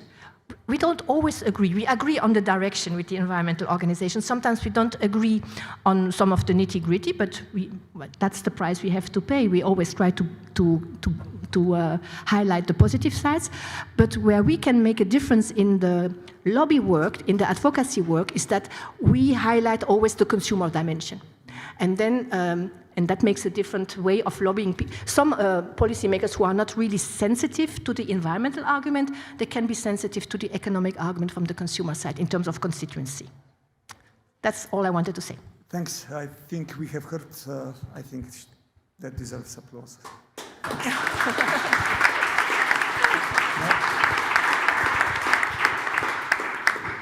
I think it has to be accessible and it has to be fun. And I think it's pretty important that we start to understand that environmental transition is as much social transition than it's actually environmental. If we want really to get people behind, and without people it's really difficult to do changes. Tatiana, perhaps the main defining feature of 2019 elections was the youth movement, who actually pushed so-called green wave. And it was largely attributed actually to your younger generation. And do you feel that optimism and determination are winning over cynicism, which in my generation prevails, to be honest, and despair within the youth movement? Do you feel that youth voice is being listened, or it's still, like Greta famously put it, predominantly blah, blah, blah? Is the youth movement generally more comfortable creating pressure from the street, or by sitting close to negotiating tables And the last question, which is the most difficult, can you promise us to be even more active in 2024? Thank you so much. Well, the last question is not the most difficult out of these. Thank you so much for having me here. It's an honor for me to be in this panel. Do you hear me well? Am I holding the mic right? Okay, awesome. Thanks a lot. I had so much to say, so I had to make a bullet point list with the priorities. Maybe one day, when I'm as experienced as Mr. Potočnik in conferences, I will not need that. But I do apologize if I look too much down. Well, to your first question, I don't think that optimism prevails, unfortunately. The most profound and eye-opening conversations that I had with my peers on how optimistic are you about where we're heading is when it took me some time, but I raised questions about having children with my peers. Obviously, this is not a question that you would normally discuss, and this is a personal choice for everyone, but it took me some time, and also because I'm now entering the stage in my life when I'm starting to think, am I going to have a family? Am I going to have kids? How many kids? Do I have one less child? As we know, this is the way to decrease the environmental impact, right? So I opened this conversation with my colleagues in the office, and then I started to slowly talk about it with my peers in different settings. And well, I had this plethora of feelings, mostly anxiety-related feelings about where we're heading, and myself knowingly bringing into this world someone who will experience the impacts and the results of the decisions that have been made in the past 30 years or maybe 40 years, right? And I found that I'm not the only one. So if you want to know, perhaps asking the young people that you have around, what do they think? How do they feel about bringing children into this and having them inherit this planet in the state that it's going to be? Ask them. And we are already experiencing the impacts, right? For example, I just had a chat with my colleague the other day, and her younger sister is now in Benin, in West Africa, and she says, I just want to go for a walk in the park, and I can't because it's too hot. So just imagine where we're heading with this, and young people perhaps not being able to practice normal things that we are used to so much in some countries, in some parts of the world. To your second question, do I feel whether the youth voice is being heard? Well, my job is literally to inspire and convince as many young people as possible that their voices actually count. So you perhaps won't hear me saying that, no. But I do truly believe that young people have a say and their voice is being heard and it counts. But the thing is the expense through which this is being heard. I just wanted to mention that sometimes one big thing that we all experience as young people is our expertise being doubted regularly in the civil society meetings and the meetings with decision makers everywhere. And we really have to stand our belief in ourselves, our self-efficacy, knowing that we are already experts in some things. And I've experienced so many situations when I listened adults or people representing adult organizations saying, we need an expert on how to draft a call for young people to join this event. Do you know someone? Looking me in the eyes. Well, I know, I do it every day. So yeah, we have to stand our ground, and it takes toll on young people. How are we supposed to build our self-efficacy? How are we supposed to know that we actually can do stuff? And I think this is where youth-led organizations do play a big role. For example, at YE, we know we recently did our psychological safety assessment with an expert, and we know for a fact that we have this safe space where young people actually can get empowered and voice their ideas and just know that they're worth something and that their opinion matters. And to the third question, and then I will quickly answer the fourth one. This one is not that difficult. So is the youth movement generally more comfortable voicing their opinions from the streets and rather than participating in the negotiations? Well, we know that to be successful advocates, we need to master 3 elements. These are mobilization, communication, and policy. And obviously, mobilization has been an important part, and you've all noticed it. And if you've joined the strikes or mobilization actions, thank you so much. This is very important. Now, I also understand that there is a flip side to it. Some of the decision makers, or perhaps people in suits who are making decisions on where they're going to spend the millions, which lobby area is the best one for this year. They would see young people as these angry activists who are skipping schools and breaking into meetings, annual meetings. But you would be surprised how many of young people are actually intelligence and intelligent and tactful to be in those negotiation processes, and they're willing. There's a huge interest to give opinions and to participate in decision making and policy making in the room, in the negotiation room. Again, this is not for free. You usually have to travel somewhere. You have to take time off from school. You have to pay your accommodation in a sort of way, and this is something that we're struggling with. But then there is a huge interest. We've done the first big policy-related project we've done was in 2020 for the Franco-Russian dialogue, where 50 participants were writing proposals for their governments for the next 20 years. And we wanted 50 participants, we got 120. And we see that there is a will to do that. It's just the question of resources. And the last question, well, no, because election is too late. The election time is too late to mobilize young people. So we're trying to do it consistently and follow the promises and follow the policy discussions all the time and not just in front of the election time. Thank you, Tatiana.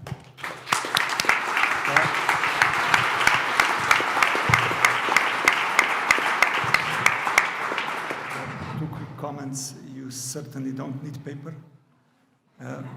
because you speak very fluently. And second, it's an advice, stay optimistic because optimists live better and longer. Then, Jorgo, we are coming to you.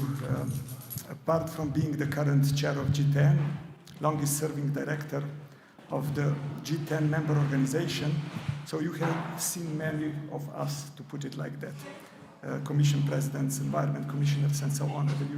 So you have seen how the policy was evaluated. What were the major factors of success you could, where you could say these are the things which function well, and which are the major things where you think that they were not leading to the results as you would wish? So basically failures. What can we learn from this, how we can in the future influence on the positive change? Well, thank you very much for that question, and thank you very much for the invitation to join you. The question sounds like you're asking me for a recipe. What have I seen working? And the reason why I'm still here after more than 20 years now is I haven't figured out the recipe. I'm trying with my colleagues every month, every year. I think it's because the context changes so frequently, not every day, but certainly every couple of years, and not just in Europe, but globally. And the opportunities come and then they go, and then they come in a new guise. So it's really this adapting and identifying at this time, what is the issue where we have critical mass, where we can make a big headway. But if I was supposed to sort of try to sum it up anyway, I would say, think of the 3 H's, the head, the heart, and the hand. And by that I mean, when I say the head, I mean, is our perception of the problem, how widely is that shared?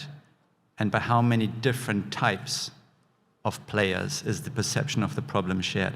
How well is the solution that we're promoting understood? That's the head. A lot of energy goes into that, and I'll come to that sort of in my short wrap-up. By the hand, I really mean the different players. The Green 10 for the environmental movement, certain businesses, academics, politicians, broader movements, other interest groups. How many people have an interest in this? And not just a mental interest. How many people will benefit from this, either economically or in terms of their everyday life? How many people really have a reason to go for it? How many people really want it? How many people really want it badly? That's the hand. Those are the people who really will go for it and will not pull back when the first resistance comes or when things are not moving as fast as they wanted to. So how strong is that hand? And then third one is the heart. And that was certainly much stronger, I felt, when I started in Brussels at the turn of the century. I'm making it sound really old because you're sort of playing on my having been around for so long. So the pure sense that this is the right thing to do and what's happening is an outrage and what we can go for is going to be so much better. That kind of emotional passion. I've seen over the years, certainly also in the environmental movement, and I guess more broadly, the analytical capacities, the staff in order to analyze and strategize increase. The Commission has always been very strong on that part, fairly weak on this one, certainly in my interactions, and I think that's crucial. If you don't have that, if you're trying to go from an intellectual analysis of this is the problem and here's the solution, and let's get 12 different players together, in my experience, you're lacking something crucial. So to sum it up, the head part is where I feel we've often put in so much effort, so much energy, and sometimes I felt shit, you know, can we not get more into the heart and in the hand? But then we have the status quo players who don't want change, and they throw around all these arguments to just blur things and to confuse things and and this is a lot of stuff is reactive then. We're trying to sort out the argument again and again. The facts are clear. In a way, the problem is clear, the solution is clear, and yet again, you need to put so much energy into this. So these 3 points, you've pointed on other 3 elements, and I think sort of what I would say goes very well along together with this. You know, you have to have the mobilization out there. You need to have people who can analyze the policies and who can push it. But to say it very simply, I'd say, if you've got the head, if you've got the heart and the hand, then go for it. If one of these is lacking, keep working on it, but you're not there, and you're not yet ready to make that whole of society transition mobilization. Thank you. Thanks.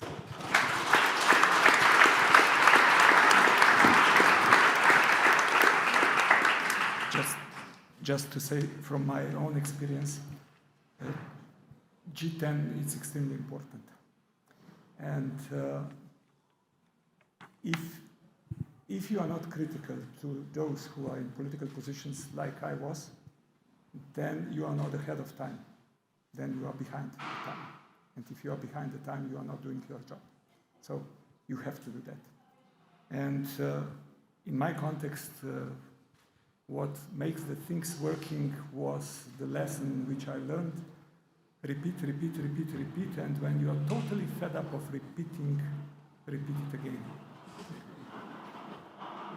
Because otherwise it's not going nowhere. Ludovic, trade unions. I think it is widely acknowledged that transition must be just. And not only because it's right, but because simply it will not happen if it's not done in that way. And also the European Green Deal is pretty explicit in that context. So my question to you would be pretty much the same as it was to Monique before, because in a certain way you have the same optic from a bit different kind of perspective. But does the trade union movement broadly support the European Green Deal? What are the concerns? Valid or not valid? Needed to be addressed? And how can we do it? How can we help? Thank you, and happy to be with you also, even if it's quite hot in here.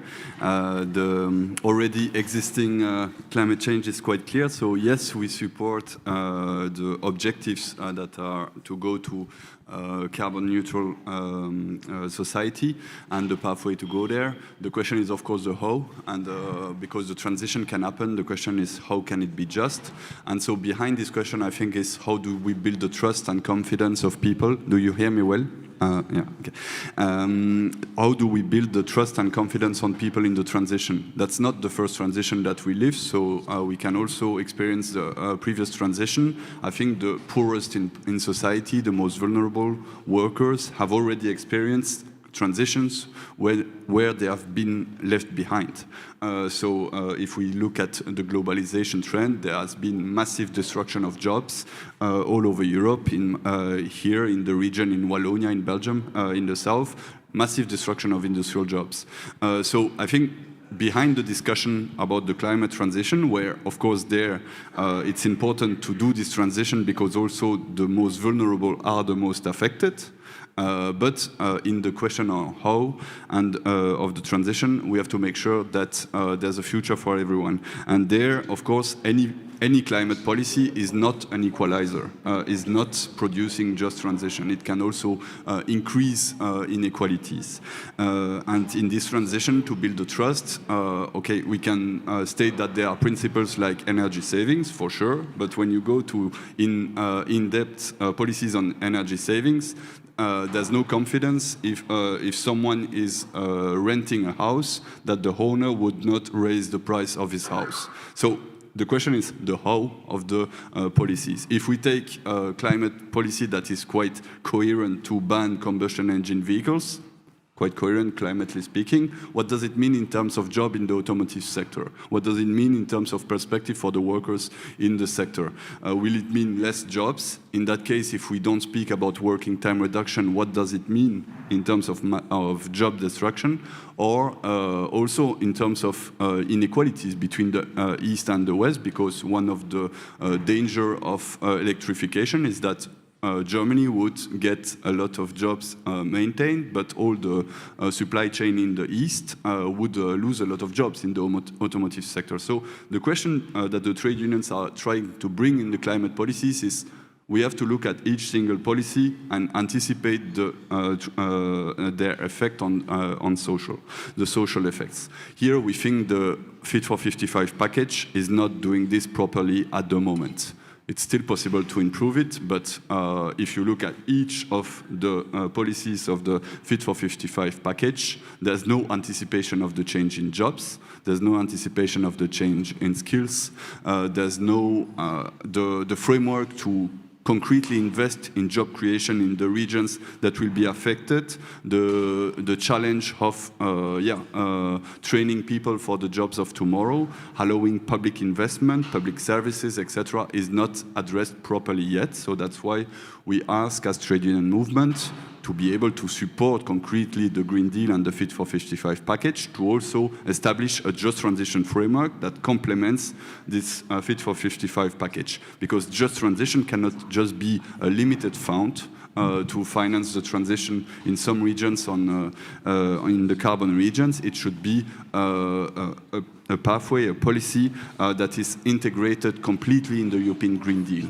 And this is the only way that on the long term we will not get any pushbacks from workers, because from unions we have confidence that we can, if we have the correct framework, we are quite confident as a collective organization that we can also influence this through anticipation of change, by negotiating with employers, by pushing also member states to deliver. But workers alone, if they lose their jobs, they might also turn their back to the climate policies. And as our collective responsibility is to make sure that this doesn't happen and that they do not vote for those who will tell them that we can continue exploiting the nature and that they will continue to have jobs at any price. So yeah, this is what we as trade union movement would like to bring in the climate discussions. Having a just transition framework is as important as having climate targets, because if we do not have this transition framework at the same level of ambition as the climate targets, then this will not happen.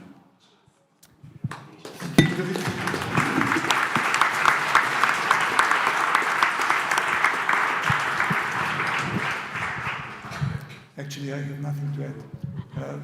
The only thing which I would say maybe is that looking only through the climate targets, it's a bit missing the whole story, because it's more than climate targets. But today the bias, it's really very much on the climate story. And I do remember that in the International Resource Panel, which I'm co-chairing, we have done a kind of analysis already 10 years ago, what is the impact of the renewable energy and non-renewable energy. And when you look to GHG, to health, it's straightforward. But when you look to the resource use, to materials, it's just the opposite. So I'm not saying that we should not do that. I'm just saying do it in a way that we don't create additional different problems, and this is sometimes simply not part of the discussion. But Petros, how every good moderator should say last but not least. So since founded in 1948, European movement has been behind the progressive strengthening of European institutions. And that steadily increased the EU's decision-making powers, closely linked to the story of environmental protection in Europe. How do you see that link between more or less Europe debate, achieving European laws, policies, and lifestyles that respect planetary boundaries? Because when we talk about environment, it's quite a lot of power actually on the European Union level. And to what extent the various kind of setbacks, Brexit, it's the typical one, could actually hamper the green transition? Has the increased focus on environmental issues made the idea of stronger Europe more attractive to citizens? Has the conference on the future of Europe, where you've been represented in the plenary, a useful exercise? I would rather not ask you the last question, because this is enough for 3 to 4 minutes. No, so seriously looking ahead, how do you think that the current this geopolitical climate in which we are living could impact on this European study? Thank you very much indeed. And I'm painfully aware that it's a Friday afternoon. You guys have been working hard all day. We are probably the only thing standing between you and some drinks. Well, there's also the closing remarks, but you all know Jeremy doesn't have much to say anyway, so that should be quick. But seriously, on the exam questions, I think that the debate around more or less Europe is in fact shorthand, is a code language for those that want to take away our rights, our freedoms, and the protections that are afforded by what they call regulation. And this is why it's very important to ensure that we fight back on that narrative, because they usually build up the European Union as that boogeyman that is there to do a lot of good, and then they come to our fellow citizens and say, don't you worry, there will be less of this if you vote for us or if you vote for this referendum.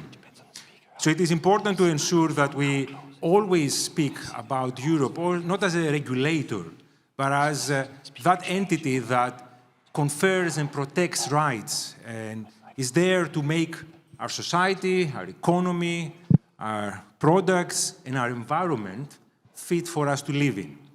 And that's why I'm always very keen to ensure that when we talk about Europe, we present it in those terms. Now, these same people were the ones that campaigned for the UK to leave the EU, and they successfully managed to apply exactly those tricks. Because in many ways, the vote that resulted a few years ago was very much about that. You know, how can we leave something that has been painted as so negative that we don't want to be part of it? And it has been a blow, certainly has been a blow. We're seeing already the effects in the UK, where deregulation is becoming the norm, where environmental protections are stripped away, where the current government is really keen to do more damage than good, even though there are also some parts of the government that are very much in favor of environmental protections, but I'm very concerned about what the future has to hold. Of course, there are some opportunities too. The UK was often an awkward partner. They didn't like that idea of too much EU rules, and maybe not having them in the room has made it easier to adopt certain things, like some of the things we discussed. But I think in the greater scheme of things, having a heavily deregulating, polluting neighbor across the channel is certainly bad for the cause you all serve over here. Now, on generally the question of whether the need for greater environmental protection has also reminded people that we can only do this if we pull together. That is the case. I think one comes with the other, and that's where also the environmental movement with the European movement are very much aligned. And this is why we have been building partnerships, and Jeremy has been visionary in that regard, bringing the European Environmental Bureau within the European Movement Network.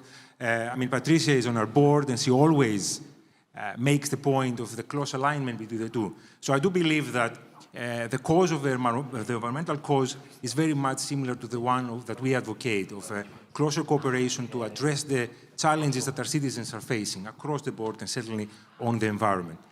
On the Conference on the Future of Europe, my kids will tell you it was a really annoying thing, because I was gone so long in Strasbourg, and I have to admit that it really was an inconvenience for me too. But in the substance, and I was skeptical at the beginning, especially because of the travel, I think it really provided us with the opportunity to experiment with a completely new way of taking decisions. Now, this was an experiment. It hasn't yet come to anything. The proof is in the pudding. The Commission today came forward with some recommendations. The Council, EU leaders will be discussing this next week. And the rest of us are very much active in that area to make sure that what was adopted as recommendations become also a reality. But having citizens being part of this decision-making process at the European level, having civil society, again, Patricia also was there with us, contributing constructively in that process, really changed the frame. And we saw that across the board. I think we have a unique opportunity to really strengthen and redesign our democracy. And we should not let the imperfections in the design of the process deter us. We should really build on it, learn from the lessons we all picked up, and really do more to make sure that our democracy is participatory, deliberative, and very much closer to the citizens. And as for the last thing about the challenges we face, we should be under no illusion. What's happening in Ukraine, the pandemic, the rise of illiberal regimes, there is a challenge to everything that we hold dear. Civil society at large, those that work for the European project, we are facing an existential crisis. Not just our environment, our whole political system, our democracy is under threat. There are people within our continent, next to our continent, beyond our continent, who don't share our view of the world, who don't share our values, who in fact would like to put in place a completely different system that will do away with everything that we consider dear. So we need to pull together, we need to build alliances, and we need to do the most we can to defend our democracy, our environment, and the way we are imagining the future for ourselves and for our kids.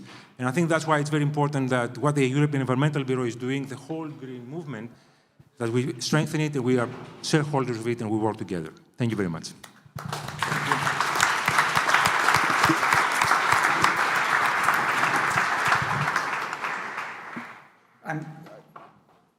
A lot of nice and encouraging messages. The only thing which I would correct you is, actually, it's not you who is standing between them and drinks, but only me.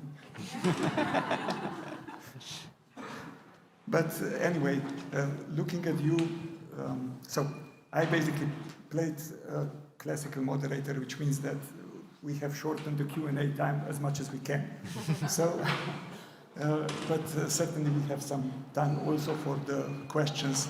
We will certainly not prolong it, because looking at you, I have just a feeling either the COVID is everywhere or it's really hot. Or both. Yeah. Anyway, is anybody taking care for the micro?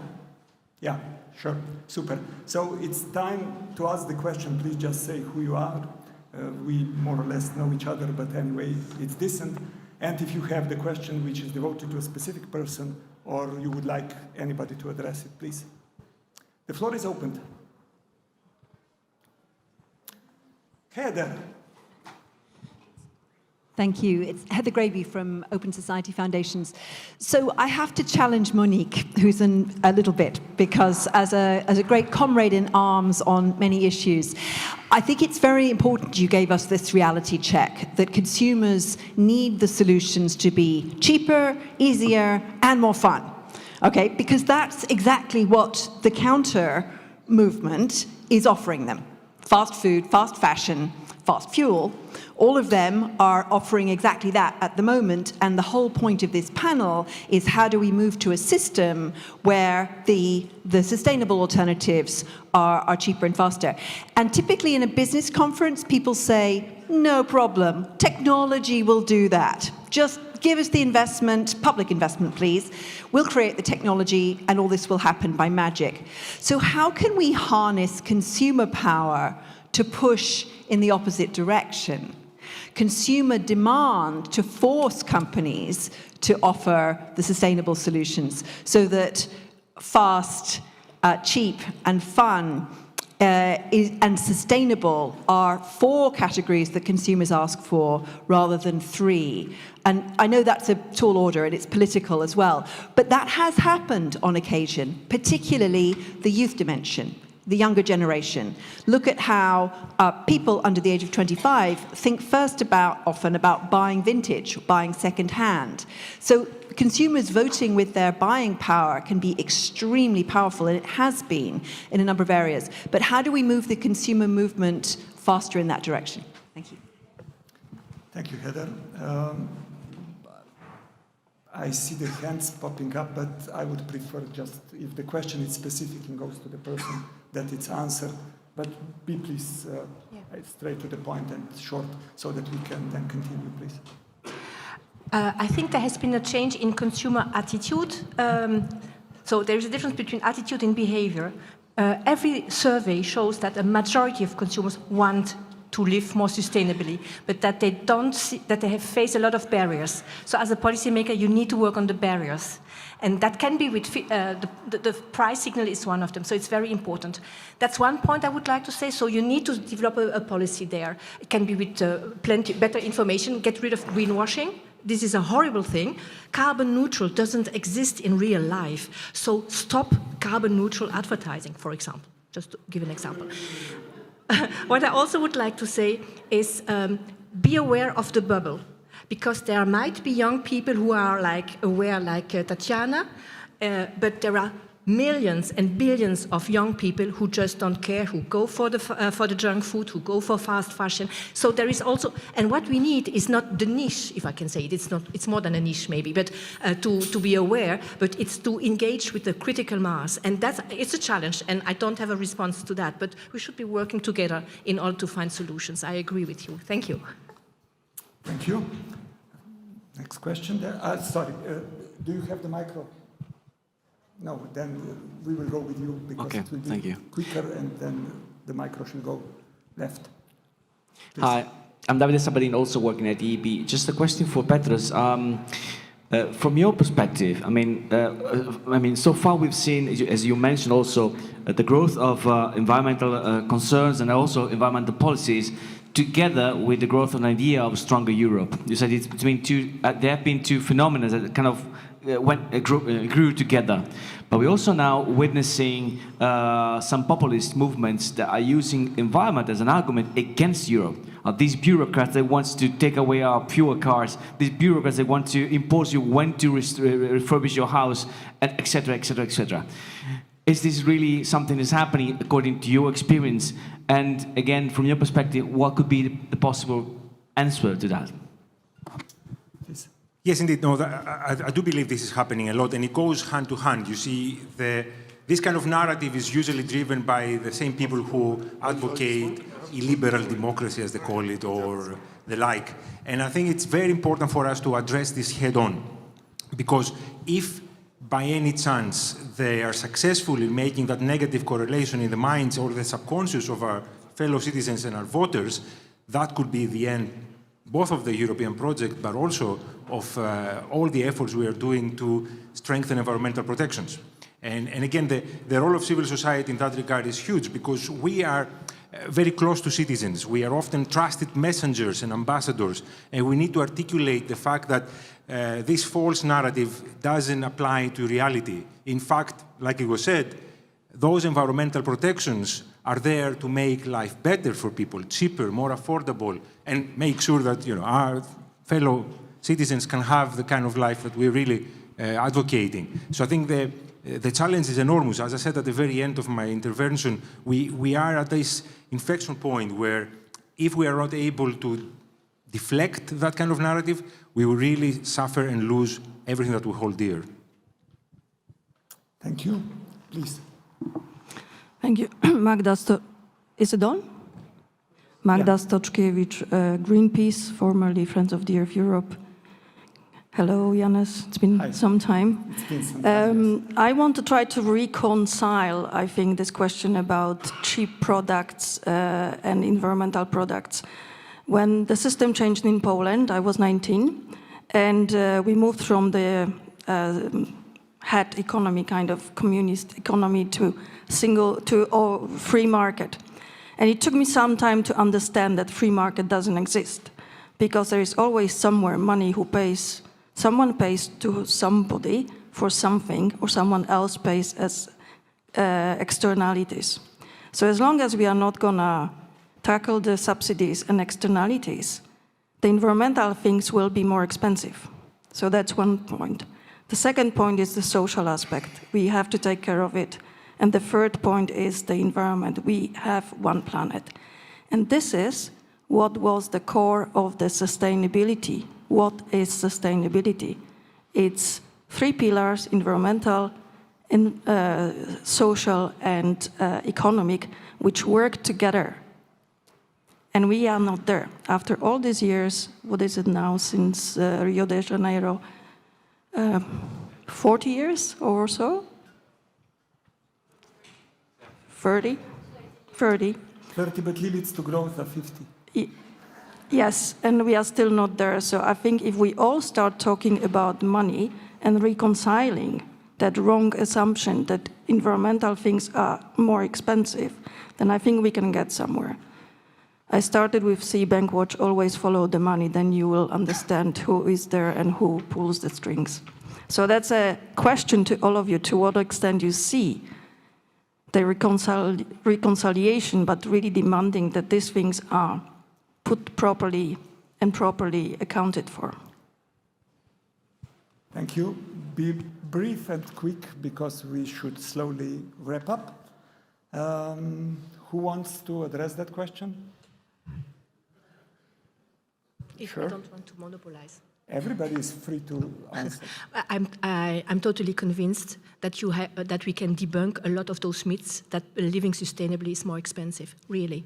If you get away from meat, you can really already get a lot of your budget back and to eat delicious vegetarian food. You don't need to do it every day, but you can still, back down on meat, and that's a big part of the budget.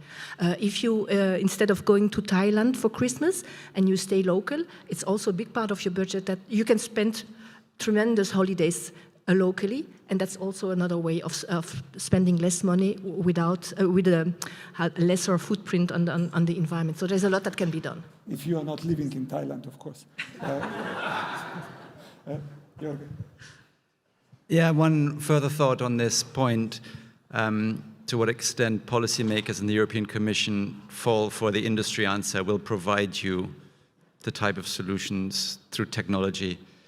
I think that's where I have a fundamental problem with the European project and this call to say, because there is an attack, in Ukraine, and because there are illiberal leaders, we must defend the European project. Because if the European project means what the European Commission and the European institutions are currently putting forward, how it is often presented by them, and they try to capture it, then we have here basically a European Green Deal that intends, within the existing framework, with a financial system set up in the 20th century for an exploitative 20th century economy, to address problems that cannot be addressed by this system, and to green it from within and to shift from one product to another and thereby somehow manage to become sustainable is simply bullshit in my view. And von der Leyen and her people need to be called out on it. They've gotten better in their communications, in their policies. They've become worse, I feel. Thank you. Yeah, thanks. The last, please. And then we have to wrap up, so.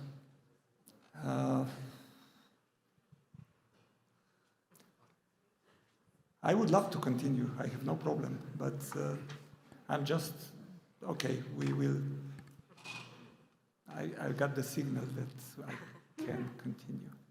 Please. Yeah.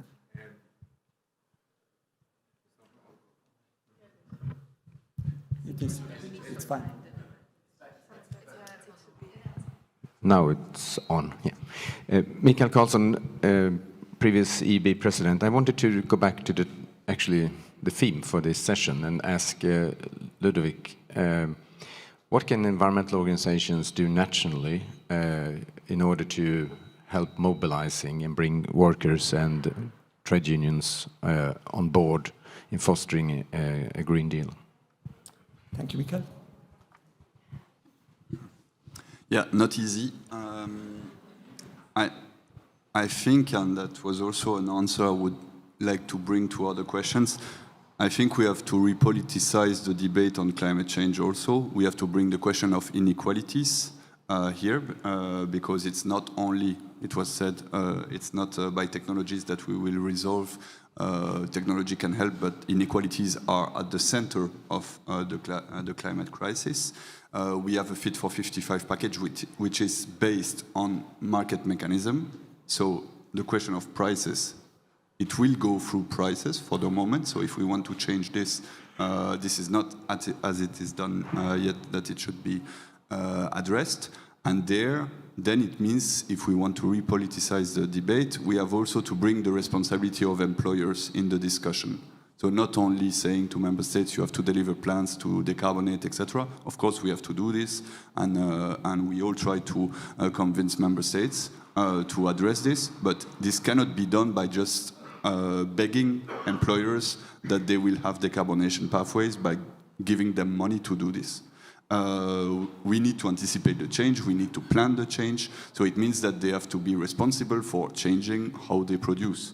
So if environmental movement can also bring this dimension where unions are able, of course, then in the sectors, in the companies to also bargain with the companies to implement this change, this would help. But this is clear for us that also if Total is continuing to do 14 billion benefit a year, it is impossible that it's not at the expense of the workers and at the expense of the nature. So, thanks a lot. Please, this is.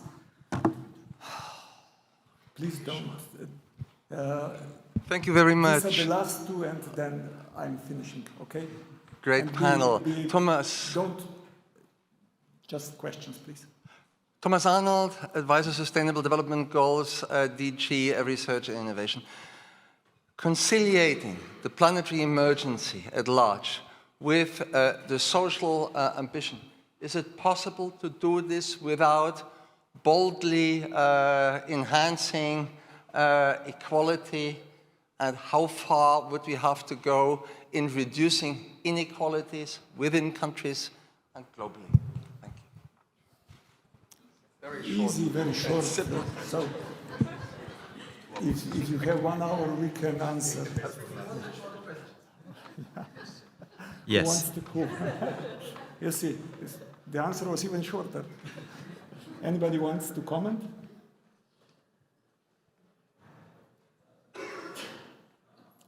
But yes. Yeah. Can I just make a very quick comment? Sure. I think it's really the reverse. You should really prioritize the poor. And we have seen that in the rollout of the energy response, like the volatility of energy prices, some member states like Belgium, they have given €100 vouchers to everybody, also those who don't just need it. And that's the wrong signal. You really need to help the people where they need it, when they need it, and how they need it. Yes. And the last question, please.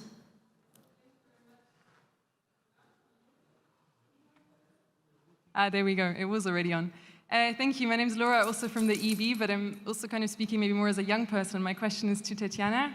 I think in the discussion there was quite a lot of focus on consumers, and I sometimes get a bit the impression that there's an unbalanced shift on consumers to be the one who drive the change. Of course, we need consumers, but I think it often puts the expectation in a somewhat unfair on consumers, and especially on young consumers. I think there's this expectation for young people to be the ones loud on the street to call for the change, for young people to be the perfect shining example of what a sustainable consumer and a conscious consumer looks like. And I think there can be the sense of frustration also then building up that you as a young person, you're kind of trying to do everything you can by volunteering, by doing a lot of work in this field. You're trying to do your consumption patterns also there, but then you're just faced with these extreme injustices and inequalities. So my question is more to Tatiana, is as to how you also see this and where you maybe see opportunities for us to shift a little bit more this debate, and if this is a sentiment that you share. Thank you. Thank you so much, Laura. Yes, indeed, you do all of these things. You do the maximum you can as an individual, and then you end up in a sharing circle with your peers saying how bad you feel that nothing is still changing. So something is wrong over here. It's not working on the personal level, right? We are very aware that consumer responsibility, carbon footprint, these are the labeled terms that were not designed in our favor. We are aware that we need a system change and not just a change on the personal level. And we, for instance, want to take trains and not pay all the money that we have for the trains, because we pay 20 euros for a flight, but then nobody's paying the externalities, right? That's what we truly want. So everything that we do in YE is actually designed for system change.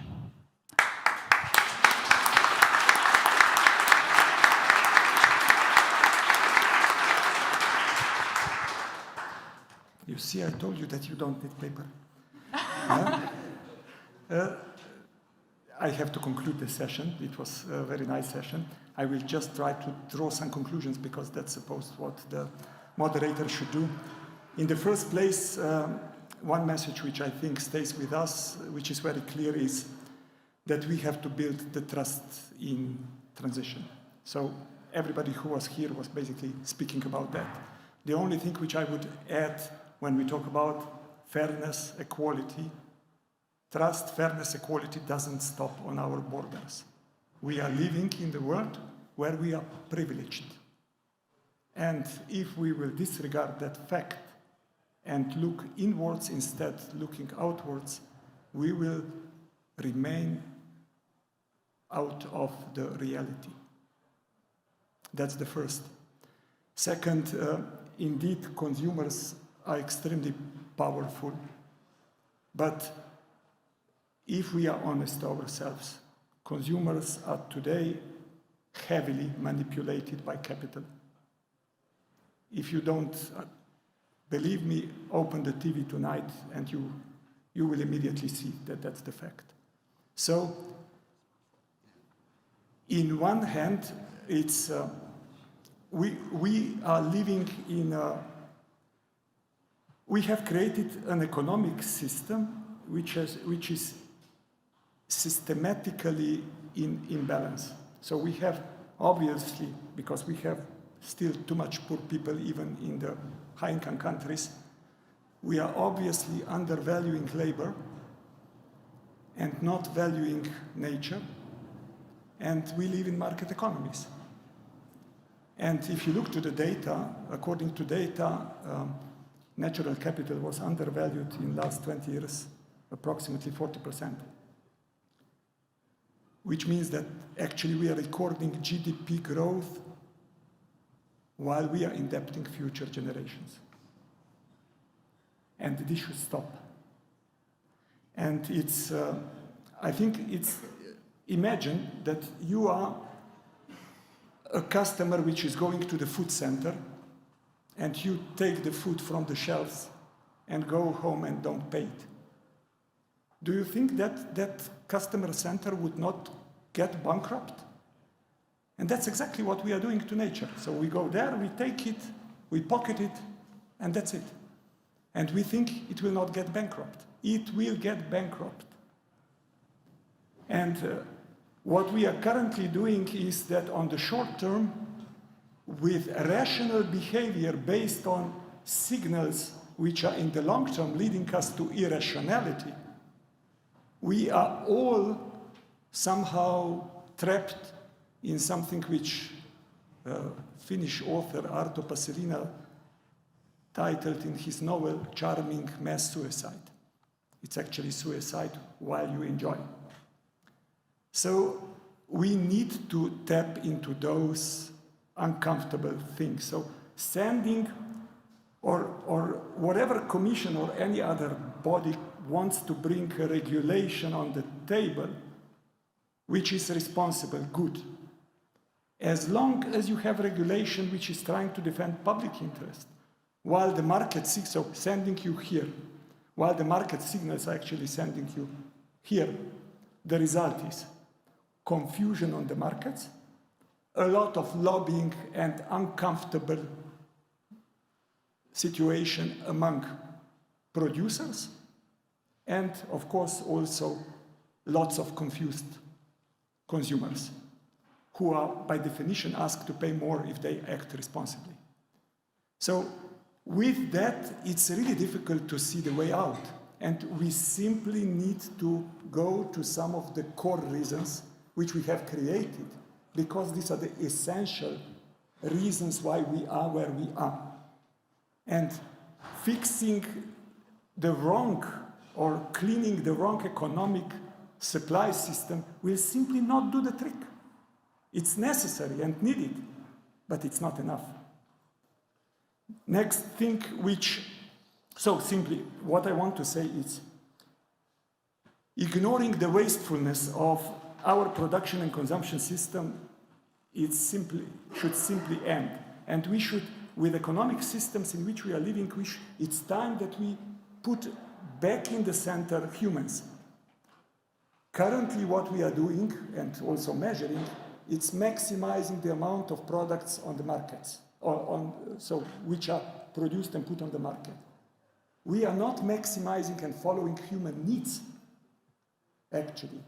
So if I give you just one simple example, which you will all immediately understand, in these last 2 years of COVID, I don't know how it's with you, but I have used less than 10% of the clothes I would use if I would go publicly, which means that I was actually using my clothes as human need, not as I will meet tomorrow that one, oh, I can't be 2 days in the same, oh, and that, which of course has consequences. But actually, I feel very nice in these jeans and I feel comfortable, and that's it.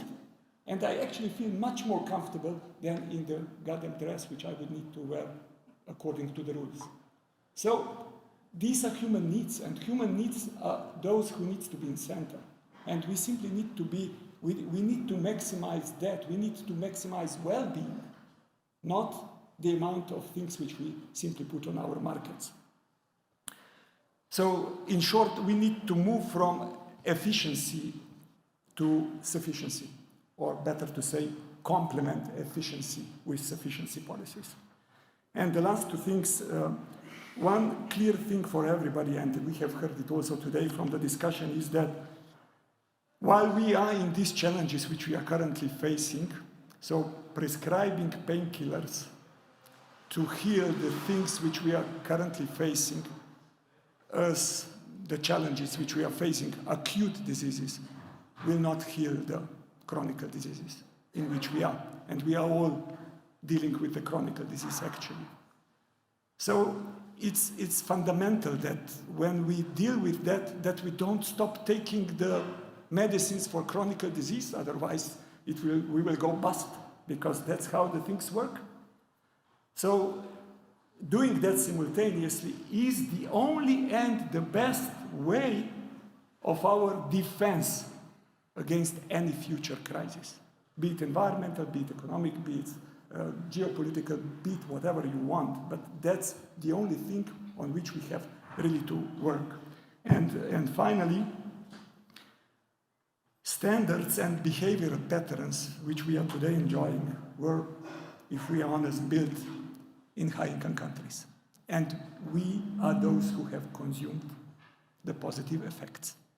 So if somebody would say that we are not responsible to change and lead the change, that's not a really responsible statement.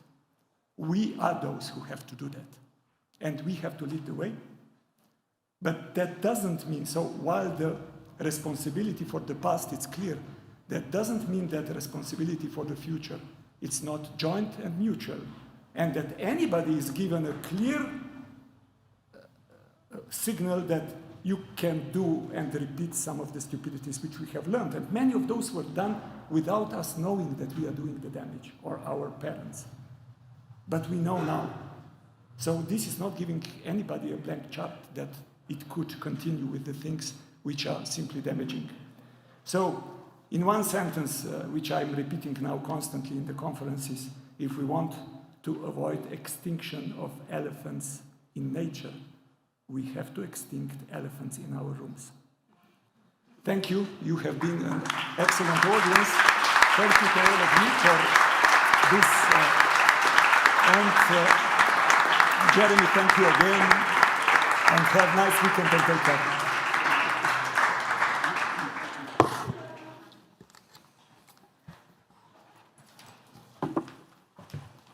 Thanks so much, guys.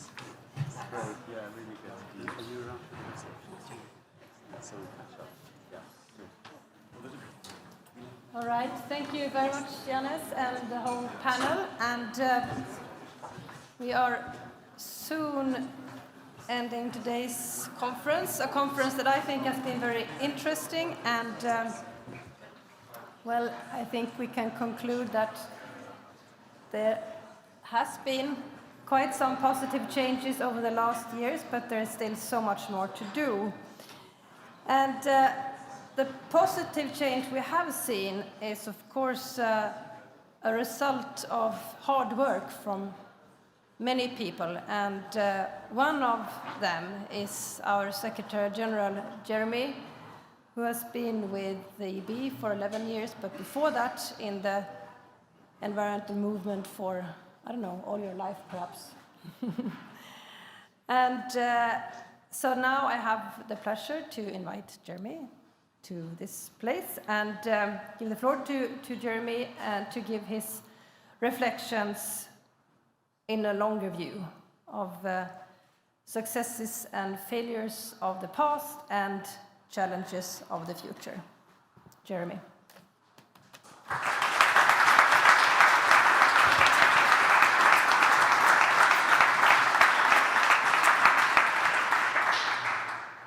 Thank you, Johanna.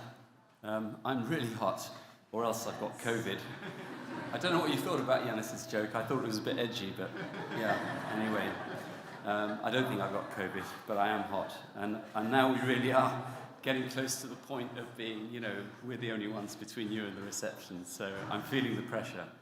And for that reason, I've sort of decided to skip the 45-minute synthesis of the highlights of my forthcoming book on 1,001 things that are wrong with European environmental politics and how to fix them. So you'll have to wait in suspense to get that. And I'll just give you a synthesis of the synthesis. There is no book, by the way. Not yet. Yeah, I mean, we've come an awfully long way in the decades since the inception of the EEC environment policy. And if we consider how much has been done in that time, we can be impressed.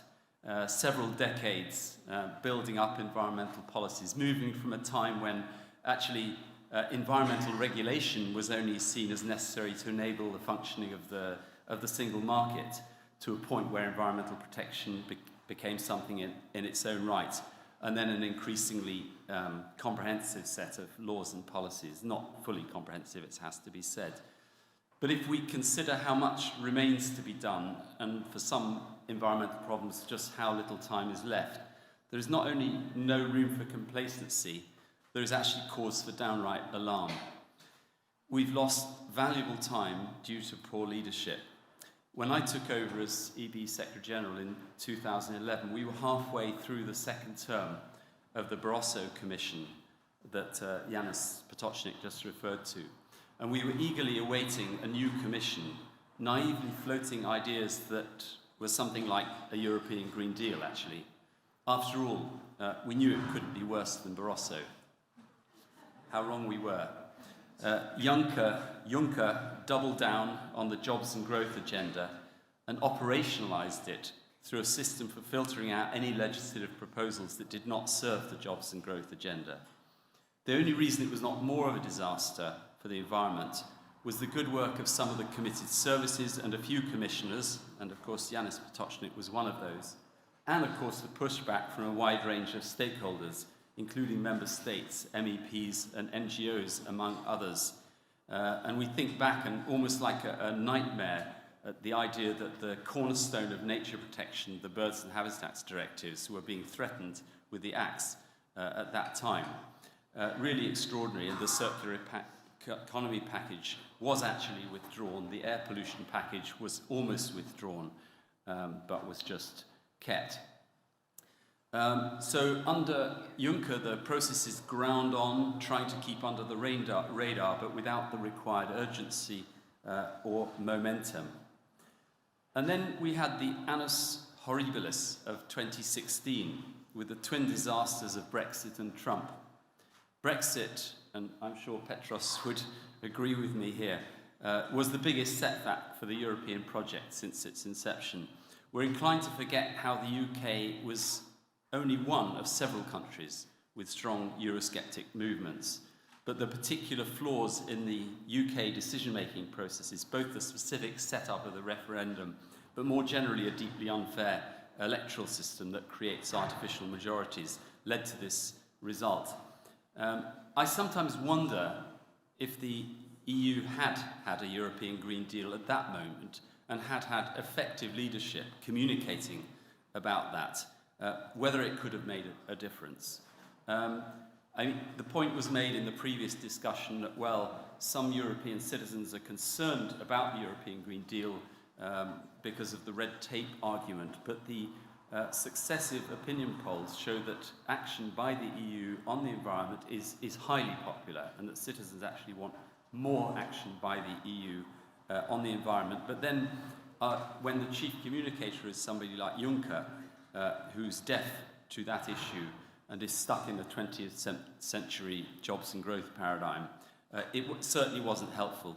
But I've been wrong on my predictions on what would happen, and I'm probably even wrong about what would have happened in a counterfactual situation. And yes, Peter, I know I still owe you a pint for losing the Brexit bet, because I thought they wouldn't go through with it. I will pay my debts at some point.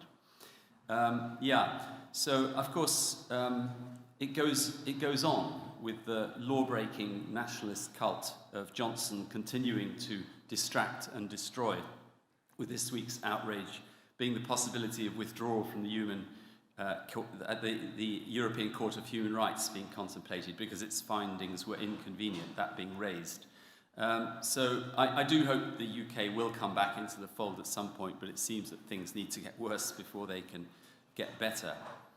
But moving into some sort of happier times, finally 3 years later in 2019, we had the breakthrough, the green wave of the 2019 European Parliament elections, followed by the unveiling of the European Green Deal in December 2019. The launch of the European Green Deal did not change things on the ground overnight. Not at all. As you've heard during the day, the same battles still need to be fought. Some are won, some are lost, and most result in a compromise. But it has set a new direction of travel. In fact, the importance of the change in the high-level narrative cannot be overstated. Instead of environmental policies having to be filtered according to whether they contributed to the jobs and growth agenda under Juncker, we move towards a situation where this is more or less reversed through do no harm and do no significant harm principles being applied in certain areas. And this doesn't mean that there's any room for complacency, as was shown very clearly by Patrick's presentation this morning. But the bigger reason that there's no room for complacency is because of the many signals that science is bringing us, as seen in Luke's presentation this morning, that time is running out. The most obvious examples of this are the inexorable creep towards 1.5 degrees Celsius, the continuing biodiversity loss, including irreversible species extinction, and the contamination of nature and humans with toxic substances. So looking forward to the next 10 years, how can we do better? Well, a few points. We need to bridge the gap between systemic change and incremental change. There's a growing recognition among the usual suspects that we need systemic change, but even more broadly, beyond the usual suspects, there's less awareness of exactly what that will look like, and even less on the concrete steps that we need to take to get there. And I believe we need to avoid the tendency to pit systemic change and incremental change against each other. In some cases, the accumulation of incremental changes will trigger or will add up to systemic change. There are, of course, cases where specific incremental changes can lock us into a technology that is better than the old one, but not as good as the one we need. Think of a leak-proof gas pipeline. Think of a more efficient internal combustion engine that still runs on fossil fuels. And you need to look at those case by case. And on this topic, if I can briefly digress to express some pride in the way the EEB does embrace the full spectrum from quite nerdy technical work, for example, on emission standards, whereby successfully advocating for lowering a threshold by a few milligrams per cubic meter, we can save some tens of thousands of lives in the next 10 years, as well as, on the other hand, visionary work on the transition to a well-being economy. And I think these fit, for the most part, quite comfortably under this broad roof that we have. Another point is that I believe we need to avoid friendly fire. So often people who agree on 90% of a topic devote all their passion and resources to arguing about the 10%, instead of trying to convince the rest of the world, the ones outside the tent, of about the 90%. And linked to this, we need critical, nuanced thinking that allows us to recognize the differences between bad and very, very bad. I think of the ultra-progressives who share responsibility for giving us Trump by not turning out to vote because they saw both candidates as not worthy of their vote. There's great strength in the diversity of the environmental movement. And when I talk about the environmental movement, I don't just think of the environmental NGOs. I think the movement's a lot broader than that. And I think of the many civil servants working in national ministries, in DG Environment or other ministries. I think of the judiciary. I think of the trade unions, who also have people who are working on our issues from their different pieces on the chessboard. And I think there is strength in that diversity. We need to appreciate it. And yeah, I mean, people have talked about policy coherence earlier. That's another thing we need to obviously promote. There's not much needs to be said about that. We also, I'm coming close to the end now, in case you're getting worried that I was only halfway through. We need to be ready to discuss difficult topics. And one example is the population question. I'm really happy that we've started that discussion inside the EEB, approaching it from a human rights perspective, particularly linking it with the empowerment of women and girls, and not allowing the topic to be monopolized by xenophobic or far-right forces, which it has been up to now and in the past in particular. We need to give more attention to the way that decisions are taken. So often the quality of decisions is directly related to the quality of the decision-making processes. Over the past decades, we made significant strides with the introduction of environmental impact assessment, strategic environmental impact assessment, the Aarhus rights, information, participation, justice. But as the EU's scandalous attempt to flagrantly violate the Aarhus Convention by refusing initially to revise the Aarhus regulation, these are not battles that are won and then we move on. No, there's a need for ongoing vigilance to counter the apparently natural tendency of humans to monopolize power and use information control as a tool for that end. And this all, of course, links to the issue of rule of law. And then I would also mention the issue of the wider Europe, and that's been very much on our minds today, I think. And, you know, I mean, Jorgo was talking about the head, the heart, and the hand, and I think most conferences are very much about the head. I mean, that's where people come and they all sort of talk and exchange ideas. I mean, for me, this conference, and maybe I have a unique perspective because it's my last, but, you know, I think there has been a lot of heart in this day. And I think Andre kind of set us off with his extraordinary speech this morning, hot from Ukraine. But that wasn't the only moment. There were several moments in the day, I think, that were really spoken from the heart and were very moving. But yeah, I think that broader question of European solidarity is really key. And you know, we definitely, I know the EEB is kind of famous for focusing on the EU, but we've done that always looking one step beyond the EU, and that step has grown bigger and bigger, so that Andre and his organization and others are full members of the EEB from Ukraine, as we have members from Georgia and Moldova and so on. And I think it's good if we keep that perspective. And well, almost finally, about the European project. And as you heard, the EEB did nail its colours to the mast a few years ago when we decided to join the European movement. And I think we were wavering a bit because we didn't share the whole kind of federalist, you know, the more extreme vision that some of the members of the European movement had. But we were assured that we didn't need to. And I think it was Brexit that kind of pushed us over the line, and it was a time to declare, you know, you're either with us or you're against us. And we decided it was the right moment to do that. Yeah, I mean, coming to a conclusion, I mean, I think we are a long way from where we need to be. I'm not as pessimistic as you, Jorgo, in terms of the von der Leyen Commission, I do believe that narrative is useful, and I do believe it makes a difference, but I also agree that we absolutely can't take words at face value. We have to see it translate into concrete actions. Because, yeah, we do need to act as if our house is on fire.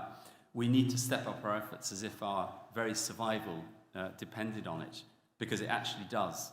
I mean, this is the issue of our century on which all other issues are predicated, because it does concern the survival of our civilization. So, yeah, with that rather sober note, I want to say that, you know, despite all the accounts of how bad things are and how threatening the world is, I can only feel optimism in the present company. So keep up the fight. I will be part of it from a different place. Thank you.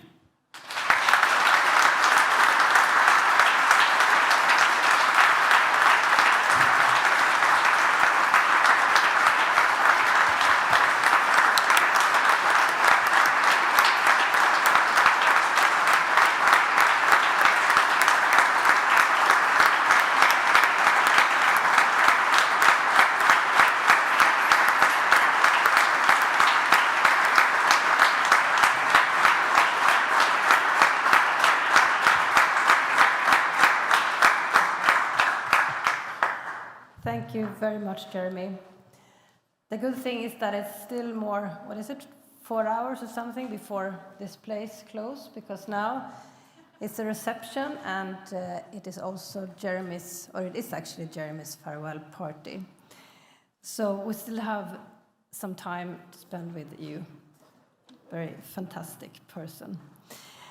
So, but before I invite you to the reception, there's one more very important thing, and that is I want to thank some people who has been involved in this conference. First of all, thank you who's been here, and thanks to all of you participating remotely.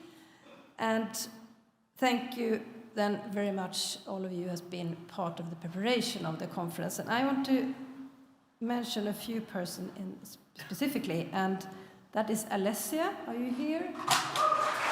Alessia? She's probably organizing something. Okay. Alessia and also Martina. Come on. Yeah, come up. Okay, Alessia, Martina. Come on. Please, you can stand here and tap dance or something. Orla and Andrea, Marie.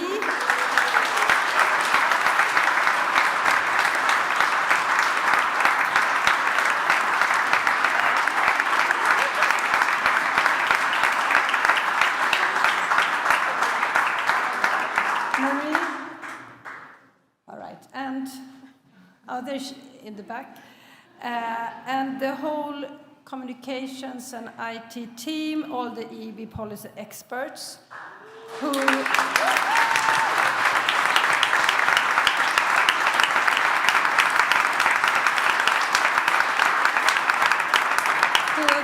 have prepared the breakout sessions and the background papers, and many more people who have been around making this day a success. So with that, welcome to Jeremy's farewell party. It's happening just there, I think, or there.